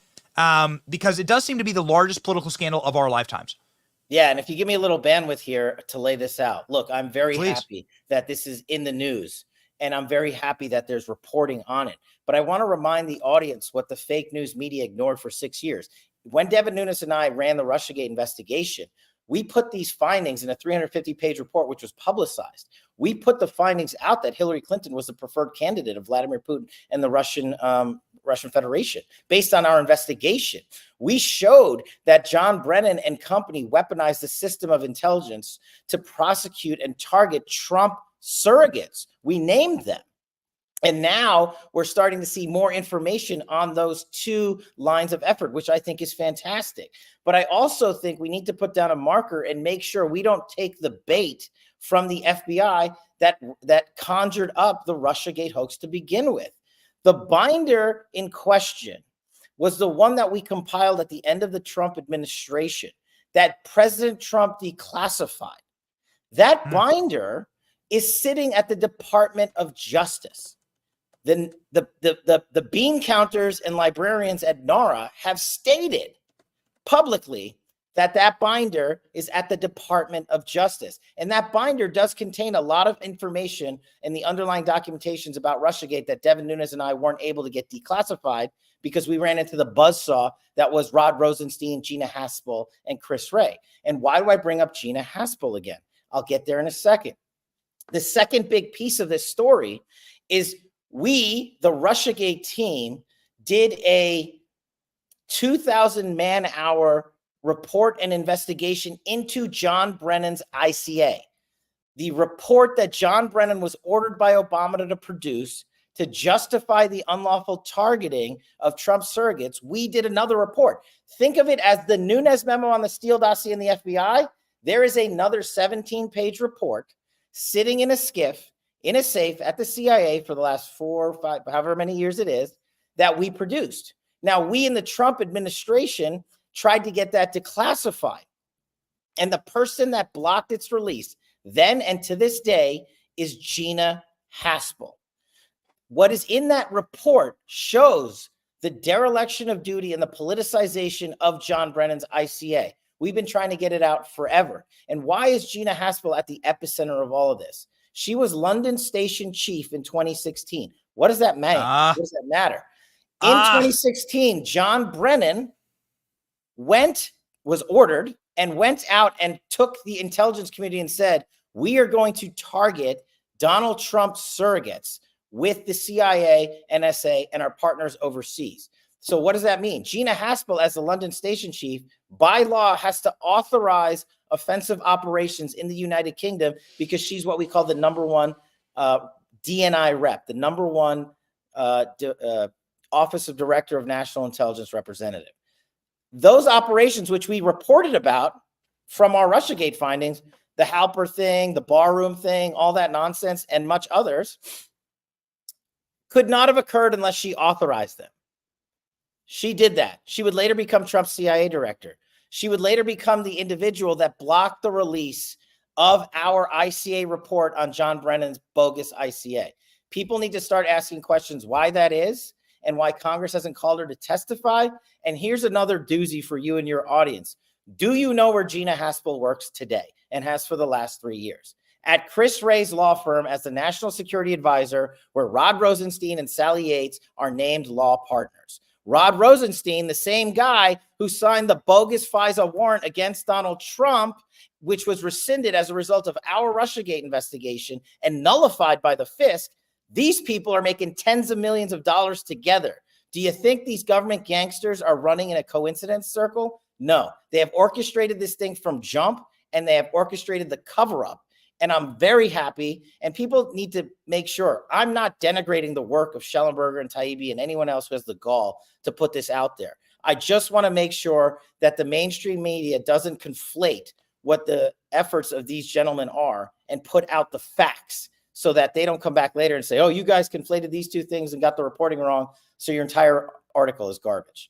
We need to stay above board on this stuff, and we need to not make assertions that we don't know are true in terms of what the FBI did and didn't do based on this reporting. Cash, I have a single prayer. Okay. I believe in the power of prayer, Cash. Please advise Donald Trump to not hire people like Rosenstein, Gina Haspel, and all the rest. Term 2. Please, I beg you. I know you have the president's ear day and night. I beg of you, staff people with more like Cash, actually. And Rick Grinnell and less like Gina Haspel. And maybe Benny Johnson. I'll take it. People say press secretary. Come on, baby. We'll do a whole press secretary responding to the press corps with memes. I assure you it will be the most watched press it'll be awesome. Conference ever. God bless you, Cash. Thank you so much. If you wish to fight the government gangsters that Cash is talking about, and there's too much to unpack here, please let's get rebooked so that you can break all of this down. We should do like an entire show. I really want you to put meat on the bone here so that we can understand this. I'll make it a deal. You get your audience to buy Government Gangsters, the book. I'll come back on and do an hour-long episode. Here it is, ladies and gentlemen. Here we go. This is the Government Gangsters book at governmentgangsters.com. Cash Patel, support the people who are fighting for you. And Kash Patel obviously is one of the best out there. They are sending their best. They're sending cash. Thank you, buddy. Kash. Thank you.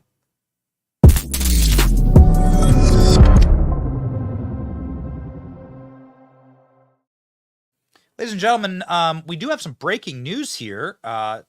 Taking a second to get up, but apparently Fani's father has taken the stand. This is Big Fani Sr.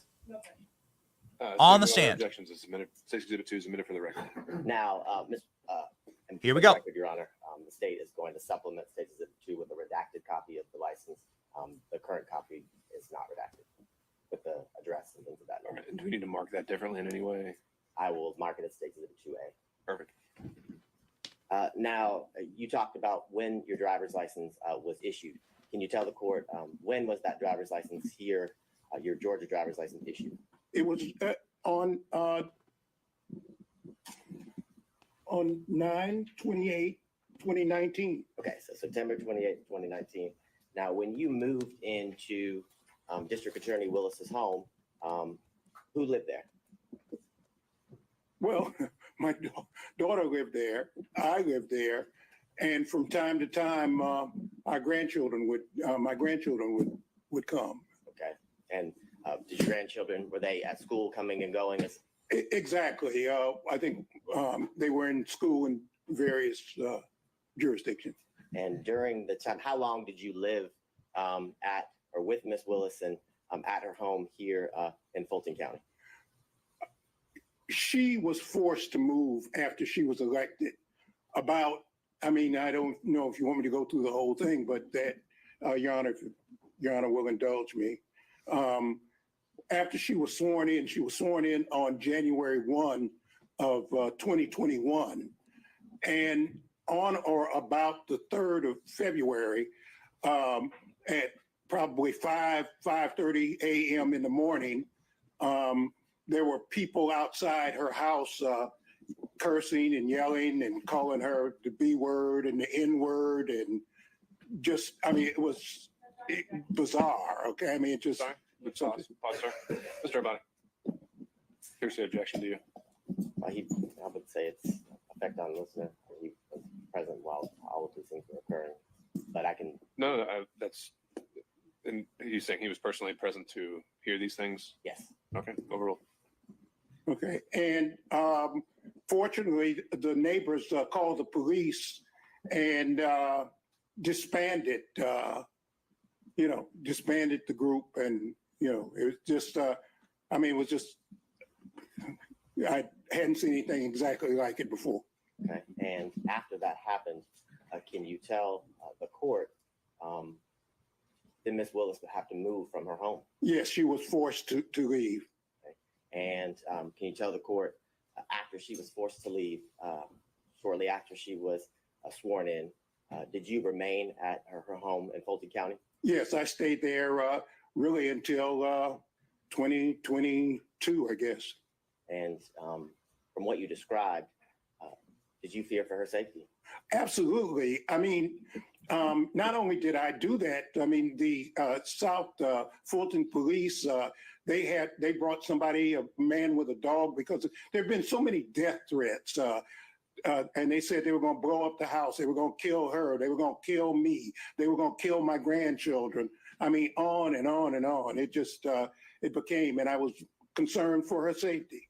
And after those concerns came to your attention, and after what you heard and saw that day, you remained at the house? Yes. And can you tell the court, with what you just described, why did you remain living at the district attorney's home here in Fulton County? Mr. Bond. I believe it's relevant based on a lot of the questions that were asked yesterday of Ms. Willis as to about the security threat and the fact that it was implied that those threats were not necessarily real, in the sense that Mr.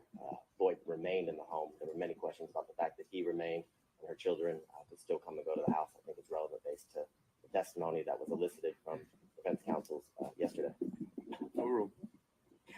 Well, these South Fulton police, first they put a car in front of the house that was there permanently, a police car. That was thing one. Thing two, they brought a person with a dog sometimes more than once a day, twice a day, and they would circle the house to look for bombs. I knew that was a house that my daughter had worked for. It was a brand new house. She's the only one who would ever live there. It's a 4-bedroom, brand new house. And somebody needed to protect the house. And I stayed there to basically take care of the house, to take care of the yard, to take care of that. Also, somebody sprayed, again, the B word and the N word on the house. And I don't think my daughter even knew that. I cleaned it off and called the police, and South Fulton Police. They have, I'm sure, all the records of all the things that happened. And all of the neighbors, I notified all the neighbors to look out and to watch out. And it was so crazy. I mean, it was just so crazy. We'd have people would show up and park car. There was a guy parked for probably 8 hours out in front of the house. It was just, and we'd call the police, and Now, at the time that you lived there with Ms. Willis, and I guess even when you remained, so during the time period of 2019 to the end of 2020, are you aware if Ms. Willis was dating someone? Yeah, she did. She had a boyfriend when I first got there. And did you meet her boyfriend? Yeah, I met him often. Okay, and did you know him by any specific nickname? Yeah, Deuce. Okay, and can you tell the court why you were living there? How often would you see him? Sometimes every day, sometimes, every other day. He was a disc jockey or something, and he had all this paraphernalia that I'd have to move out. There was a thing with the keyboard, things that play music and so forth. So. Now, when you moved in 2019, and then throughout the years in year 2020, 2021, had you ever met someone named Nathan Wade?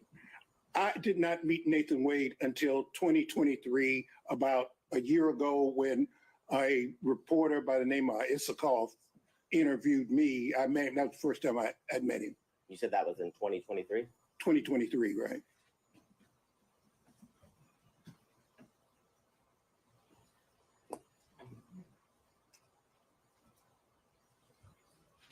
And I know you said you hadn't met him until 2023, but when you were living at Ms. Willis's house in Fulton County, did you ever meet Mr. Wade in the year 2019? Absolutely not. How about in the year 2020? Absolutely not. Did you ever see Mr. Wade at Ms. Willis's Fulton County house in the year 2021? Never. And is it your testimony that the only time or the first time that you met Mr. Wade was in 2023? Let me say something. Mr. Wade said that he remembers seeing me, and I do remember some banter. I'm a member of Kappa Alpha Psi fraternity, and there's kind of this thing that goes on between fraternities, and Mr. Wade is a member of Alpha Phi Alpha, and I do remember there was some kind of banter when my daughter was sworn in to be district attorney between me and a couple of guys, and he said he remembers me. I don't remember him. And prior to that experience that you're talking about, as well as, I guess, your official meeting in 2023, had you ever even heard his name? No, never. I don't think I have any further questions, Your Honor. Ms. Merchant. Yes, thank you. Fine. How are you, counsel? Good, thank you. Just got a couple questions. On Monday, we heard you were in California. Do you have a place in California?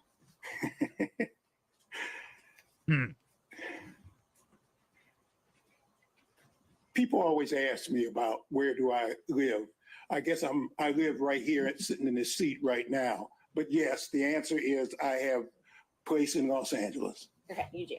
All right. So do you share time or split time between Los Angeles and Georgia? Actually, I'm working on a documentary film, and I'm supposed to be being filmed not for this trial, but I'm supposed to be being filmed right now. It was planned, and we had to stop it because they asked me to come here. But the answer is I'm working on a documentary, and I'll be in California until I finish the documentary if we don't have another actor strike and we don't have another writer strike. So you own property in California? No, I don't. I live with a friend of mine. Live with a friend of yours. Okay. Yeah. And when did you first move? Well, let me qualify with the dates. Did you spend any time in 2019 in California? No, and the reason I didn't is that when I first came here, the answer is no, I did not. What happened was COVID. Once COVID hit, I was just paralyzed. I couldn't go any place. I couldn't go anything. I mean, I'm a theater buff. I used to go to theater at least once a week. But when COVID hit, I just couldn't. I couldn't go to the dentist, which I need to do. Or, it was just a thing. So I was just stuck. I was just stuck there. I may be wrong, but I believe COVID hit in 2020. So I was asking about 2019. In 2019, did you spend any time in California? Before COVID was even here in the United States, remember I lived in South Africa and I've traveled the world. I knew COVID was coming before. I knew COVID was around before. They may have announced it in 20, but in fact, I knew about it and I knew what was happening in 19. Okay, so let's What? go through 2019 then. You said you moved here in September. What? So, No, I didn't say that. I moved here probably prior to September. In September is when I got the driver's license. I probably moved in the springtime. I'm sorry, you did. You said spring, summer. I see that in my notes. So spring, summer 2019 is when you moved here. So up until spring, summer 2019, where did you live? I lived in Johannesburg. Well, I lived in Washington, D.C., 2018. I had planned to retire for the rest of my life in South Africa. I had worked for Nelson Mandela and the Free Mandela and someone I'd gone to law school, he had located there after Mandela was freed from prison and became president. I was going to live there for the rest of my life, but unfortunately, because of political reasons, I could not stay in South Africa, and I was forced, in a sense, to come back to the United States. Okay. So let's just focus in on the period from, let's just start with October 2019. Okay, we'll call that the relevant period. October 2019 until the end of 2019. Were you in Georgia every single day of that year? Absolutely. So now let's move to 2020. Okay, and every single day, before I move on, every single day in 2019, you slept at your daughter's house, correct? That's correct. Okay. So let's start in 2020. All right. So 2020, the entire year, did you travel anywhere? No. You didn't travel at all that year? No. So, and I didn't go to the movies, which upset me also. So that entire year, 2020, you remained here in Georgia? Right. In 2021, did you do any traveling? No. So when did you move back, or when did you start this documentary film in Los Angeles? What I had been doing to occupy time was I was writing my own memoir.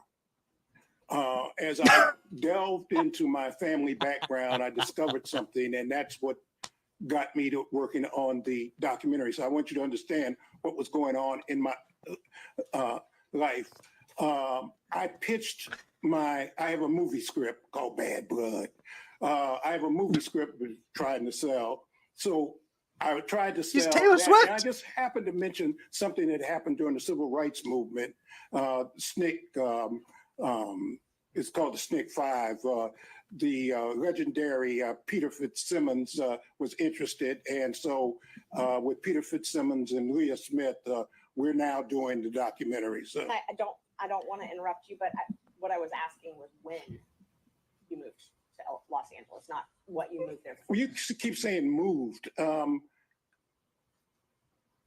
I haven't moved to Los Angeles. I spent more time in California, in Oakland, if you really want to just be, because Peter is basically San Francisco based. So we're working on the documentary. Okay. I was in Los Angeles because I was going to the Pan-African Film Festival. And that's why we were there. And the way Hollywood works is, you know, when you make connections, and film festivals are a place to try to sell ideas and meet people and organize things. You still own property in Washington, D.C., correct? No, I don't. You don't own property at 1467 Roxana Road Northwest? That's where I used to live. That's where you used to live. Did you own that property? Yes. Okay. And you owned that property when you moved here in 2019? Yes. And you owned it in 2020, correct? Well, you talk about a very complicated issue. I left the property. There was a dispute between me, and I had gotten a reverse mortgage company. And there was a dispute between me and and I just, I walked away from it. Okay.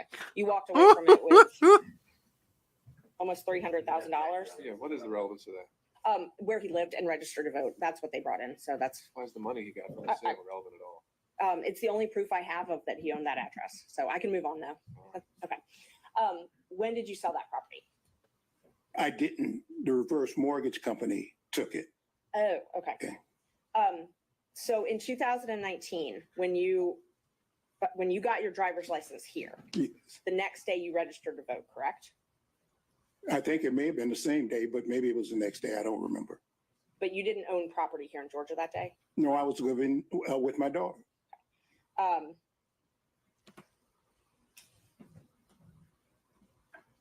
You said that you met Mr. Wade, that you remember you met in 2023, right? That was the first time you Correct. remember? Okay.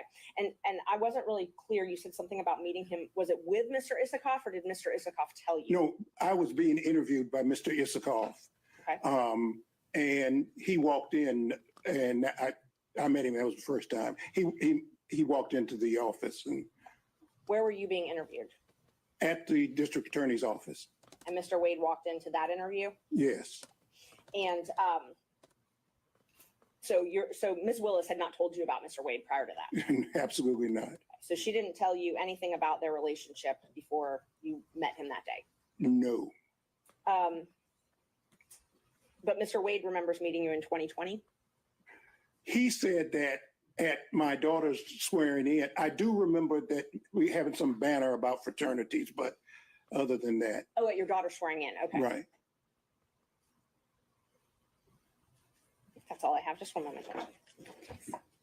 Uh-oh. Nothing else. Thank you. Oh, man. That wasn't pretty. Do you know who you are? Do you know where you live? Morning, sir. No. Good morning. How are you, counsel? I'm fine. Make a documentary. I'll try to ask you some specific questions if we could, okay? And I'll give specific answers if I can. Perfect. Okay. The driver's license address, I'm not going to publish. That is State's Exhibit number 2. But is the address on that driver's license the home that you're referring to as your daughter's in South Fulton? Absolutely. Okay. It was unclear to me, maybe no one else, but it's unclear to me. When did you stop living at what I would call your daughter's home in South Fulton? Things got so bad and threats got so many, even against me, that the house became basically uninhabitable. I got tired of sleeping in one room one day and no one that. I would say December of 2022, something like that. December of 2022. Right. That's about right. Yeah. Now, let me change and go back for another date. You had indicated, and I didn't hear it. When was your daughter, Miss Willis, when was she sworn in as district attorney? On January 1, 2021. Okay. And did you indicate that there was an incident, and I know you've described it, was that incident on February the 3rd, 2021? That's my best recollection. Okay. So my question then is, after February 3rd of 2021, how much longer did Miss Willis stay at the house before she moved somewhere else?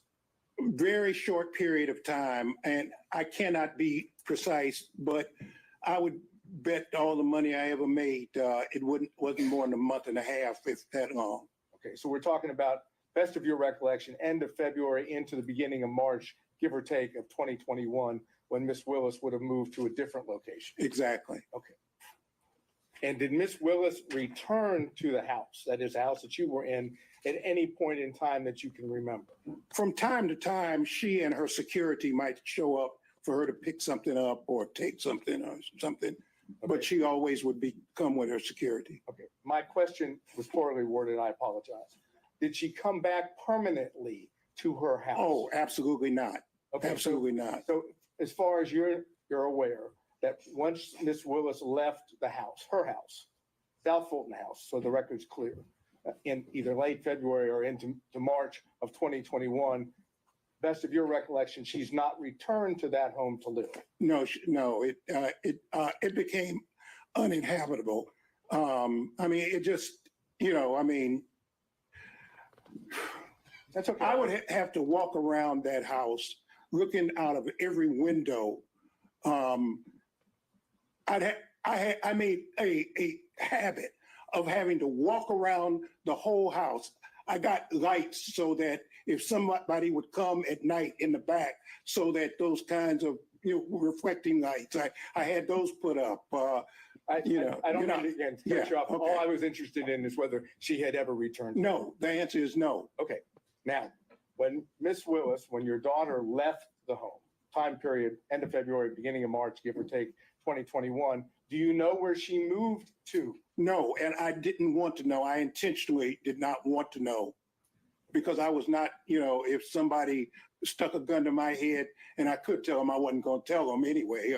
I'd have made up something, but I didn't want to know. Okay, so would it be fair to say that if you didn't want to know, you never visited her at the place that she moved to? Oh, I never did. Never did? Never did. Okay. Do you know how long she stayed at the first place that she went to after she left her house before she moved to a second place? What I know, and this is hearsay, Counsel, is that my daughter has had to move something like 4 times. But do you know any potential? No, I don't know any place. I was taken one time for Christmas Day. I've only seen my daughter, and this is very hard for me to say, but during the period my daughter left, I've only seen my daughter 13 times, because I can't, and we've never seen each other more than maybe 3 hours because of, the nightmare threats against her and me. And I understand that, and from the perspective of being a father myself, I understand what that means. So I'm going to move away from that. I was just trying to get an idea of date-wise, okay? So let me try to get one more date. In 2023, when you were being interviewed by one of the gentlemen that wrote the book at the DA's office, and Mr. Wade came in, can you give us, other than 2023, what the date would be? I'm sorry, I can't, Counsel. How about spring, summer, any idea? I would guess spring or summer, but I can't. Okay. I don't. I'm sorry. And you've already indicated, at least to your recollection, that was the first time that you'd met Mr. Wade. Oh, absolutely. Okay, I'm not arguing with you about that. I want to go to Miss Willis's boyfriend that you referenced. Okay, you met Miss Willis's boyfriend, as you've characterized it, when you came here in 2019. Correct. And you met him on one occasion, several occasions? Oh, no, I saw him often. Oh, so you mean there was no secret that she was dating this man?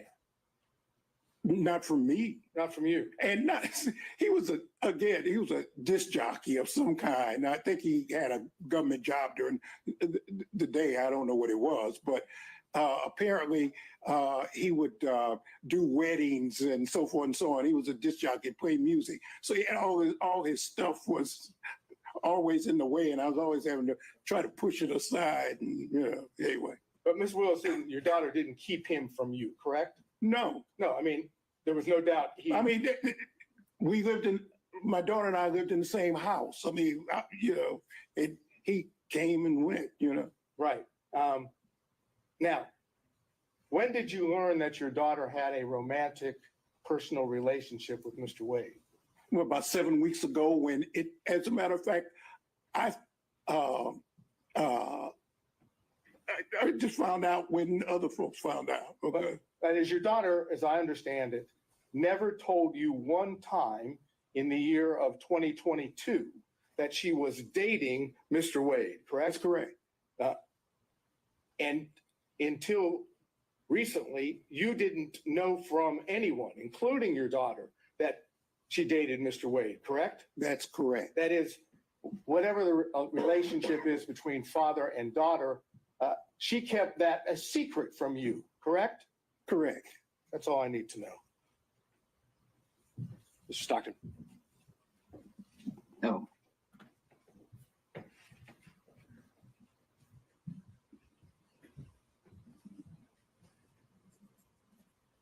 Good morning, Mr. Good morning. Floyd. Correct. Good morning, Council. When your daughter moved or left the house that she owned, did she say anything to you about having a large savings of cash? Oh, no, no. See, maybe, excuse me, and Your Honor, I'm not trying to be racist, okay? But it's a Black thing, okay? You know, I was trained, and most Black folks, they hide cash or they keep cash. And I trained, you always keep some cash, because I've been places, and just because of the color of my skin, for example, I took a fellowship at Harvard when my daughter was just, if I might, Your Honor, when I was just, she was just, maybe 3 years old. And I remember going to a restaurant in Cambridge, Massachusetts, and I had a American Express credit, whatever. And I had a lot of what they call traveler's checks. I don't even know if they still have traveler's checks, but traveler's checks. And there was a sign said, with the credit card. For whatever reasons, the man would not take my American Express credit card. So I pulled out my Visa card, and he wouldn't take my Visa card. So then I pulled out my traveler's checks. He said, we don't take checks. Now these were traveler's checks. This was money. I had a $10 bill. I'll never forget this as long as I live. And he said, the bill for my wife at the time, Fani's mother, Fani, and myself was like $9.95, and I had a $10 bill. That was all that. I always remember that. But even before that, I've always kept cash, and I've told my daughter, you keep 6 months worth of cash always. For example, I had 3 safes in my house. I put some of my clients' stuff there too, things I didn't want other lawyers to be, because you're always in a firm, and I knew that there were special conditions. So some of my clients' things I would bring home, put them in the safe, but I've always kept safes. And as a matter of fact, I gave my daughter her first cash box and told her always keep some cash. So is that a yes? Yeah. Oh, absolutely. That's all I got, Judge. Mr. Durham. No questions. Mr. McDougald. No questions, Your Honor. Thank you. Mr. Rice. No questions, Your Honor. Mr. Gillen.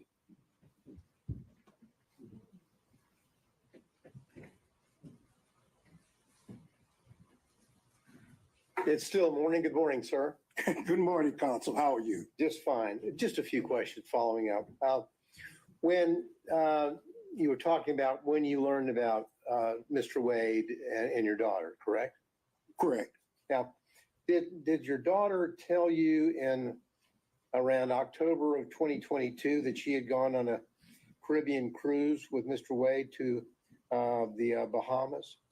The answer is I knew that my daughter had gone, but I did not know who she went with or what the circumstances were. So I knew that she had gone out of town, but I didn't know with whom. I see. And did she tell you in November of 2022 that she had gone to Aruba and stayed at a Hyatt Regency resort there in Aruba for 3 days with Mr. Wade? Did she tell you that?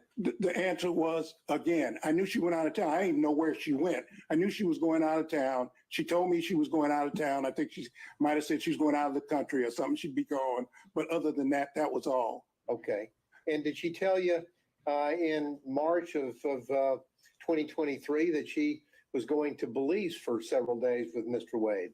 The same answer, that I knew she would tell me she was going out of town, and she may or may not have told me where she was going, but she'd be gone for a couple of days. Okay. Now, in 2023, you were in many days you would be out in California, correct? Some days I'd be in California, correct. Okay. Well, did she tell you in May of 2023 that she was traveling to Napa Valley with Mr. Wade, so maybe y'all could see each other when she visited California with Mr. Wade? The answer is no. And so the first time that you ever met Mr. Wade or learned about Mr. Wade, to your recollection, was in 2023? That's correct. That's all I have, Your Honor. Thank you. Mr. Kucherov on Zoom. Yes, Ron, just a couple quick questions. Good morning, sir. I know I can't see you. I can't see you either, but We can take a moment. good morning, counsel. We take a moment. Let's just pause, see if we can change the screens to show Mr. Kucherov. Sorry.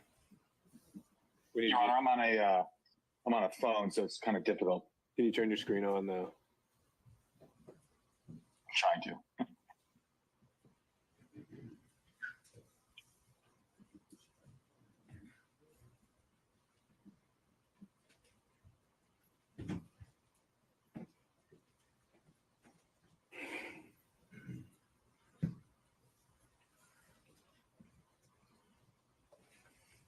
Does that work? Just to hold one more moment. All right, there we go. You can proceed, Mr. Kucherov. Sir, you seem to know about the issue of cash in this transaction. You said it was a black thing. How did you know that the cash was going to be an issue in this testimony? Because I was asked for it and I was prepped by the lawyers and they asked me about it. What else? And did you speak with Mr. Wade about your testimony? No. Did you speak with your daughter about your testimony?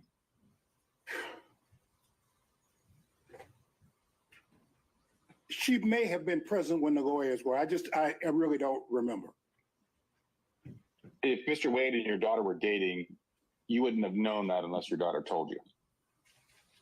What do you, maybe I'm not understanding your question, counsel. So maybe you want to restate. What is it that you're asking me? Yeah, if it wasn't clear, I can re-ask the question. I'll rephrase it. Yeah, right, yeah. Mr. Wade, if Mr. Wade and your daughter were dating, you wouldn't have known that unless your daughter told you. I did not know that they were dating. And when were you talking about the cash? I didn't know that. I don't know what you're asking me. What I told my child from the time she was a child is always have some money. Always have some money. If you go on a date so that people don't try to stick you and you want to leave whoever, always keep some cash, okay? Mr. Floyd, you answered the question that the attorneys prepped you for that. So that's all I wanted to know. Anything else, Mr. Kucherov? That's it, Your Honor. All right, Mr. Cromwell. No questions, Your Honor. Mr. Abadi? Your Honor. Mr. Floyd, now it wasn't common for your daughter to confide in you about her romantic life at all. No, and I haven't confided in her about mine before when I had one, okay? And you wouldn't have known about her boyfriend, the disc jockey. Hey, Debs. Is that an objection? I think that might have just been still off mute. Okay. Let's keep going. Now, you wouldn't have known about her boyfriend, the disc jockey, had you not been living with her, correct? That's correct. I'll allow overruled. I have nothing further. Did he answer the question? He did. He said that's correct. All right. By show of hands, any redirect on those points only. Ms. Merchant. I just want to know when you were prepped by the lawyers, when this prep session was. I just got off the plane on, what was it, Tuesday night? I think I was probably drooling at the mouth. I was so tired. So it must have been, I got in Wednesday. It must have been Wednesday. Okay. And did you talk about any of the testimony from yesterday or watching the news reports or anything like that? Oh, absolutely. You can't cut the TV on without seeing this. The first thing, and I listen to conservative radio a lot, and, last night for 5 hours, all they talked about was this case. So you were aware of what the testimony your daughter gave yesterday was? Yeah.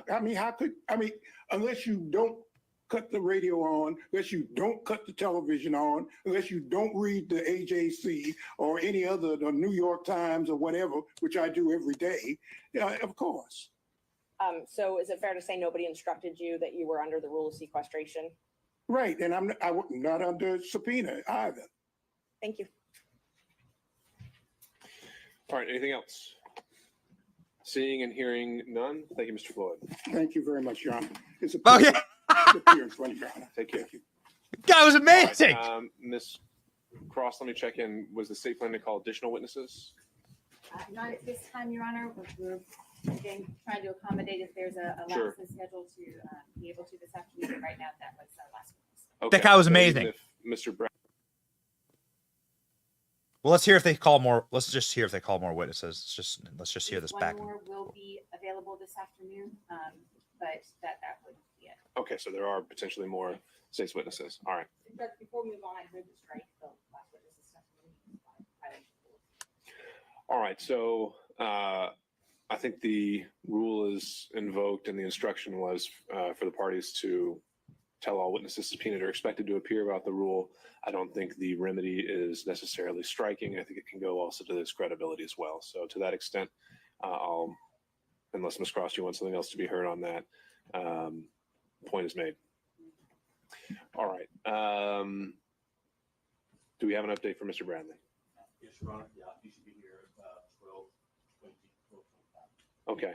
Then what I think we should do is have these preliminary conversations about privilege, see if we can make any headway, and then take our afternoon break. So to that end, counselors, I don't know if you just want to argue in place there or go to the table, whatever makes you comfortable. But Mr. Chopra, I think maybe it was relayed to you since you weren't in the court earlier this morning.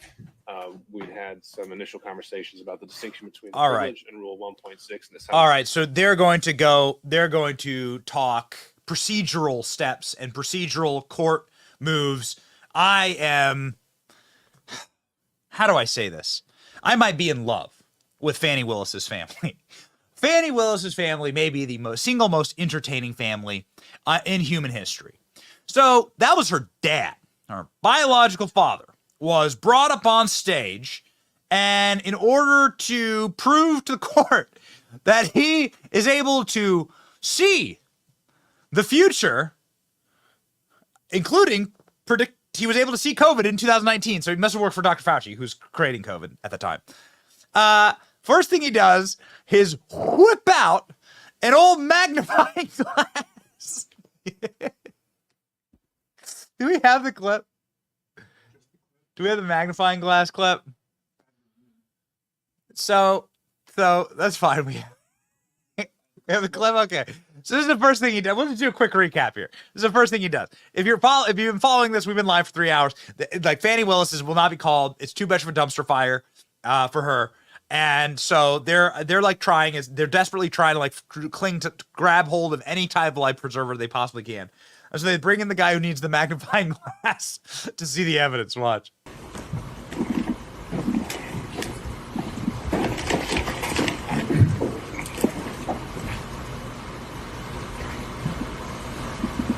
Yes, I see it was issued on 9/28/2019. Okay. So before we get there, do you recognize State's Exhibit 2? Yes, just my driver's license. Okay. And is State's Exhibit 2 a fair and accurate copy of your business? I love this guy. Hold on. Just a second.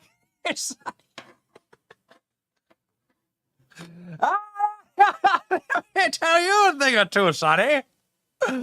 See, back in my day, we would only have our money in big fannies. We would never keep money anywhere other than under the mattress. This is so entertaining. It's inspired memes. Okay, so the magnifying glass is now a meme. Let's go.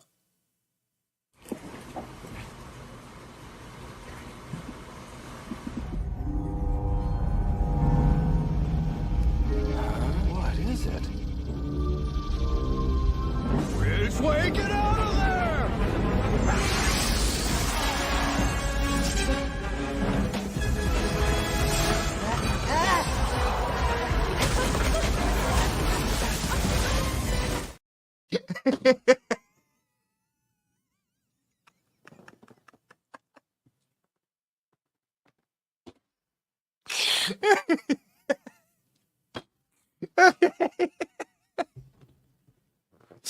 Did you see that guy? The ant? That's what happened actually to all the evidence of Fani's expenditures with Nathan's hot dog. God, they're gone. Don't you worry, ladies and gentlemen. Fani's father couldn't see that his criminal daughter was embezzling and shouldn't be banging the prosecutors, married men prosecutors, on her own team. But anyway, Fani's fathers could see that COVID was coming, and I quote, Fani Willis's father, I knew COVID was coming before. I knew COVID was announced before. They may have announced it in 20, but in fact, I knew about it, and I knew it was happening in 2019. So, okay, great job. He was in LA at the time making a movie called Bad Blood, which this may be the movie poster. We don't know. We're not sure. I mean, we may be helping him with some good ideas. The guy said he knew that COVID-19 was coming. And so, ladies and gentlemen, here we go. Again, must have been working in Wuhan for Dr. Fauci. Fani Willis's family, the most interesting man in the world. This is the new Dos Equis guy. This is the new most interesting man in the world. Okay? Go. Did you spend any time in 2019 in California? No, and the reason I didn't is that when I first came here, the answer is no, I did not. What happened was COVID. Once COVID hit, I was just paralyzed. I couldn't go any place. I couldn't go anything. I mean, I'm a theater buff. I used to go to theater at least once a week. But when COVID hit, I just couldn't. I couldn't go to the dentist, which I need to do. Or, it was just a thing. So I was just stuck. I was just stuck there. I may be wrong, but I believe COVID hit in 2020. So I was asking about 2019. In 2019, did you spend any time in California? Before COVID was even here in the United States, remember I lived in South Africa and I've traveled the world. I knew COVID was coming before. I knew COVID was around before. They may have announced it in 20, but in fact, I knew about it and I knew what was happening in 19. Okay, so let's walk through 2019 then. I knew COVID was coming.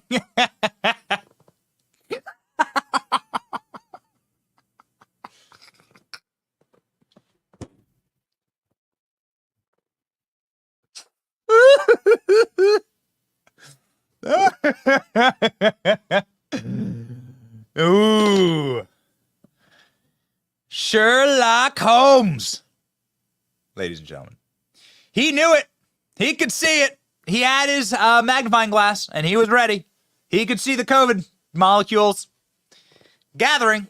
He knew they were adding that spike protein to that coronavirus horseshoe bat molecule. He knew it. He could see it. It's Mr. Holmes, ladies and gentlemen. And, well, I got to say that we ourselves can see the next disaster coming on the horizon. It definitely won't be Fani's testimony. She won't be testifying. That's very sad. But if you do what we do, which is tune in to the World Economic Forum and tune in to what the globalists are planning to do to all of us and make our lives far worse, the pandemic was actually very useful for these people. They are always using something to get more control of our lives. The World Economic Forum this year, they were talking about Disease X and how interesting Disease X will be for all of us. What is Disease X? We don't know. But we do know that these people have nothing good planned for you. It is why we're proud to partner with the Wellness Company.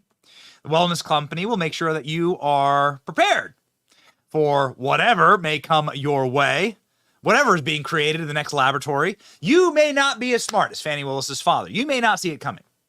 The Wellness Company and their doctors are medical professionals that you can trust. Their medical emergency kits are the gold standard when it comes to keeping you strong, safe, and healthy. Their kits contain an assortment of life-saving medications and a guidebook for how to use them. Again, if you're not Fanny's father, you may not see Disease X coming around the corner. Go to TWCHealth/Benny. That's TWCHealth/Benny and enter the code Benny for 10% off. TWC.health/Benny. TWC.health/Benny. 10% off for your wellness company kit. One of our favorite people, Dr. Peter McCullough, is part of this and has built this kit, and we trust him, ladies and gentlemen. He is a man that actually saw what was going on with COVID, along with Fanny's father. Maybe it's him and Fanny's father. We're not sure. Okay. All right, ladies and gentlemen. We got the magic ball. Okay. Final thing. Final clip, ladies and gentlemen. Why did Fanny keep all of her money in cash? That was the question. And here is the answer.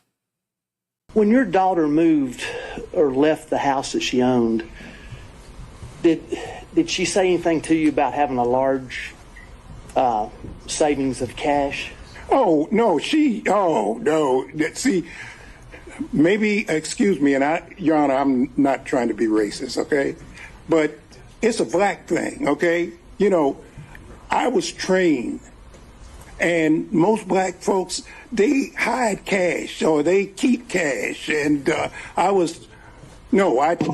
trained, you always keep some cash. No comment. So, okay. Got it. Kash Patel was on the show earlier talking about the racializing of the courtroom. And I said, I guess we'll defer to Kash Patel, who commented about his time as a federal prosecutor and the deep malignment of the judicial process when you try and bring in immutable qualities into that process, which of course has, I guess, been the very sloppy strategy of Fani Willis. But hey, there's a lot of sloppy things going on right now. Tough case, ladies and gentlemen. It's been rather tough, in fact, to cover. We've been live for what feels like the last Okay, that's pretty good. The most interesting man in the world. We've been live for the better part of the last 48 hours. Am I wrong, Rolls Royce? No. Yeah, we've been rocking and rolling. We told you we would bring you this. We were live for 7 straight hours yesterday.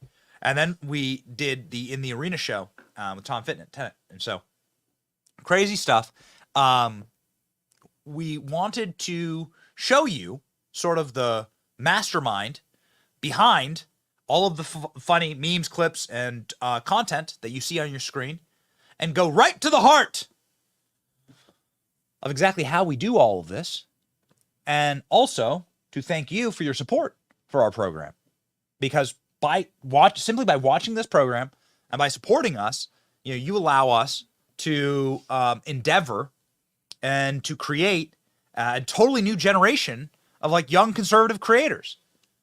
Chiefly among them, my intrepid executive producer, the great ALX, who has 700,000 followers on X. Elon Musk renamed Twitter X in honor of ALX, who joins the show now.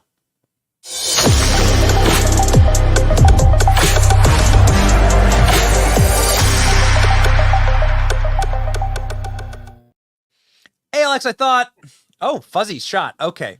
Royce, get ALX a one sec. Shot. Let me refresh. I'll be back. Okay. All right. Hold on. Ladies and gentlemen, we're going to do Ask Benny Anything with ALX. We're going to talk about our Benny Brigade. Just pop ALX back on when he has like an actual crisp shot. There we go. ALX. Nice. Looking sharp. Looking sharp. Considering the last 48 hours, how has this been like? What has it been like to produce ALX? As you just saw, my screen was all fuzzy because I have dozens of tabs open at all times, monitoring the court, monitoring Fox News, monitoring social media, and my computer tends to get overwhelmed. So making the judgment to go to like which witnesses, or this morning when we were about to go live and we hear, oh, Fani Willis, come on in, and then they say the state has no more questions for Miss Willis. And then everyone's like, well, what's happening? And then the judge was like, yeah, so we're going to be in recess until I hear from either party.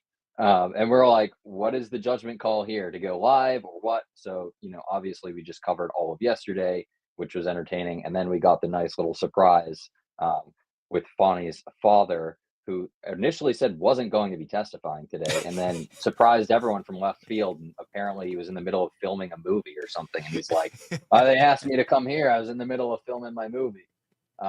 So it has been quite interesting.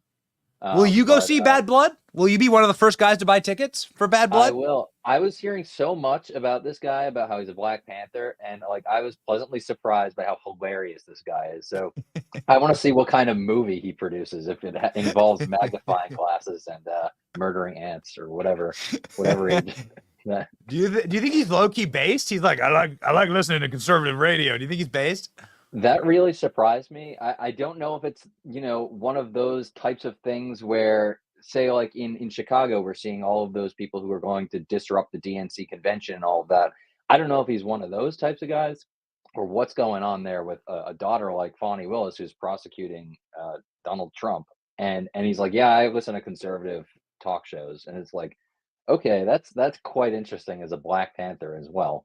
So I'm quite interested in his background now, and I have to maybe dig into that. But yeah, he could be based, I guess. Who knows? I might get destroyed for this, but I would love an invitation to the Fani Willis Thanksgiving dinner, because that is going to be a wildly entertaining table. Whatever it is, it's going to be wild. This is clearly one of the most entertaining and unhinged families in all of America. Although I will say, the takeaway from all of this is that Fani Willis, I mean, maybe, tell me if I'm reading the room wrong here. Fani Willis is not clearly not prosecutorial timber, as Donald Trump would say. Like she really did not have a great showing yesterday, and none of this is salvaging anything for them, I think. No, and she is straight up admitting to potential campaign finance violations. She's like, oh yeah, for example, I might have cash on hand because, when I ran for whatever she was running for, my campaign, I took some of that out in cash. And I'm like, can you say that again, just the way you said it? Into my microphone right here. Yeah, right here. So she's doing that, and then not even addressing the questions. Like I was saying in the chat, there's something in her family where you ask a question and they go off on a completely different tangent. And he's like, yeah, and I'm really upset because I didn't get to go to the movies during COVID. And it's similar to her yesterday. She's like, my 50th birthday really stunk. And she's going off on these random personal tangents. I like Grey Goose. Yeah. She's like, oh, by the way, I don't even like wine. I like Grey Goose. It's like, okay, that's probably what they have at Thanksgiving dinner. They just have the Grey Goose bottles stacked. So the major takeaway here, as it pertains to our audience and social media reactions, what's been the most viral clip, ALX? It's definitely been the magnifying glass one. Yes, from Fani or Nathan Wade. Yeah. Yesterday, I think the most viral was probably Fani talking about how when people borrow money, if it's a G, she always pays the G back. That, and then obviously her throwing the papers and having the judge tell her to have a 5-minute break. That was also the most viral. But I mean, and then with Nathan Wade, when they're talking about sexual intercourse, and he's like, all right, are you talking about intercourse? And he kept bringing it up. That went viral from him. There's just many good moments. I'm not trying to emasculate a black man. Yeah. Lady, we're not asking about that. No one what are was you talking that about? up. No, thank you for the details. Oh man, this has been wild. At the very least, Elon's razor applies. Can you inform the audience of Elon's razor, please? Yes, the most interesting, the most entertaining outcome is the most likely. But I will say, I was getting this idea last night. I'm saying the most entertaining outcome is for Fani Willis to replace Kamala Harris on the presidential ticket. Pick Fani. It's a much better running mate for Joe Biden there. Oh no! Look at this. Oh no, ALX! This is breaking news. I'm so sorry. Oh, gosh, Like, what is this? no, wait, no, no. Not this one. The other one. I would hate. Voice. Oh god. Oh, Oh, no, no. ALX! Wow, Oh, they really did no. me dirty. They really did me dirty. Oh, ALX! It's an Italian thing. It's an Italian thing. You wouldn't understand. Yeah, You we wouldn't always keep the understand. cash on us. Amazing. All right. So, ladies and gentlemen, the way that like we can continue to do this and what actually drives us into broadcasting for the last, I don't know, like almost 24 hours straight is you, your support of the show, the Benny Brigade. We thank you. If you wish to become a member of the Benny Brigade, please go to BennyJohnson.com and sign up today. It helps like keep our show independent. Obviously, it's not just ALX. It's an entire team of 20 people that are producing and creating, and that are creators that are fighting for like a free and better America. And so, by supporting us, you support our independent journalism and our ability to do this. Right? ALX has worked with me at very tight-knit corporate media companies that are withering in their oversight of the stuff that we do. And so we sort of have free form here, and we are able to like do shows like this. It wouldn't be possible if we weren't completely independent. And so we say thank you. I think ALX can vouch for that. Yeah, 100%. Ladies and gentlemen, you also have to follow ALX. I mean, if you're not doing that, you're missing out. Obviously, he is the executive producer at the show, running an incredible team of producers across the company. But he's the executive producer for a reason. Is that no one's ever better at breaking news than ALX. ALX at 670,000 subscribers on X, and we're gonna get up to 700,000. Maybe we'll do it today. Everyone go and follow ALX. Everyone go follow ALX on X right now. Most important follow that you can make on the platform. I think this should go Elon Musk, ALX. ALX, what's the future here, man? What does it look like? Give everyone the outlay. It's Friday. What are we looking at next week? I think that Fani is going to be disqualified. I don't know if they'll toss the case, but I mean, Fani, I think, is going to be disqualified at this point. You see corporate media, talking about it. MSNBC's, that was their first reaction. And then also her not taking the stand again. She was probably advised that, the damage has been done on her side, and taking the stand could only be more detrimental to her case. So I think that will happen. And we'll see what ends up happening to the case, but I think it's pretty tainted at this point because of the media spectacle. So, yes, I have made enough taint jokes actually on this show. I'd be happy with that because we're running out of puns. We are quite literally running out of puns. Oh, a good old Rolls Royce over here. Fanny Rolls Royce over here laughing. It's funny. Fanny taints the case. There's too many jokes that have come out of this. Too many. We've got Rolls Royce a microphone so that he can talk on the show. And everyone talks about Rolls Royce and ALX.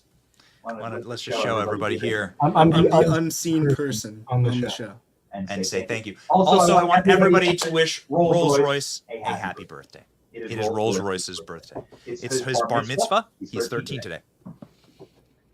And so, congratulations, young man. Thank you.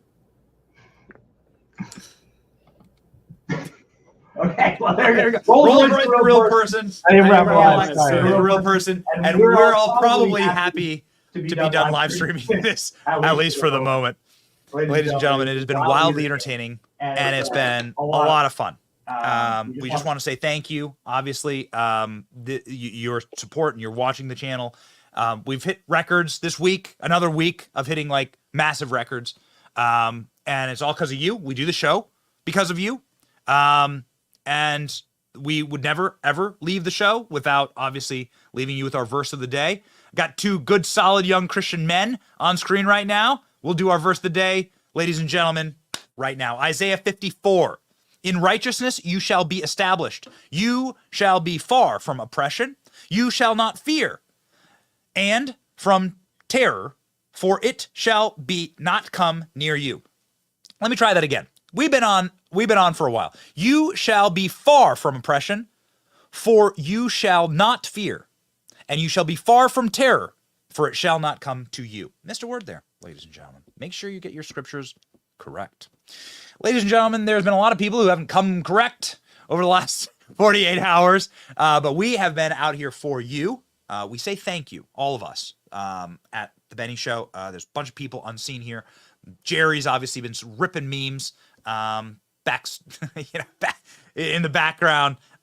Danny, Robbie, the whole team, we all say thank you. They make the show possible. Ultimately, the goal here is we want to create, one, happy warriors, because you can't defeat an army of happy warriors. And then two, we wish to march alongside you to victory. And that is what we shall do.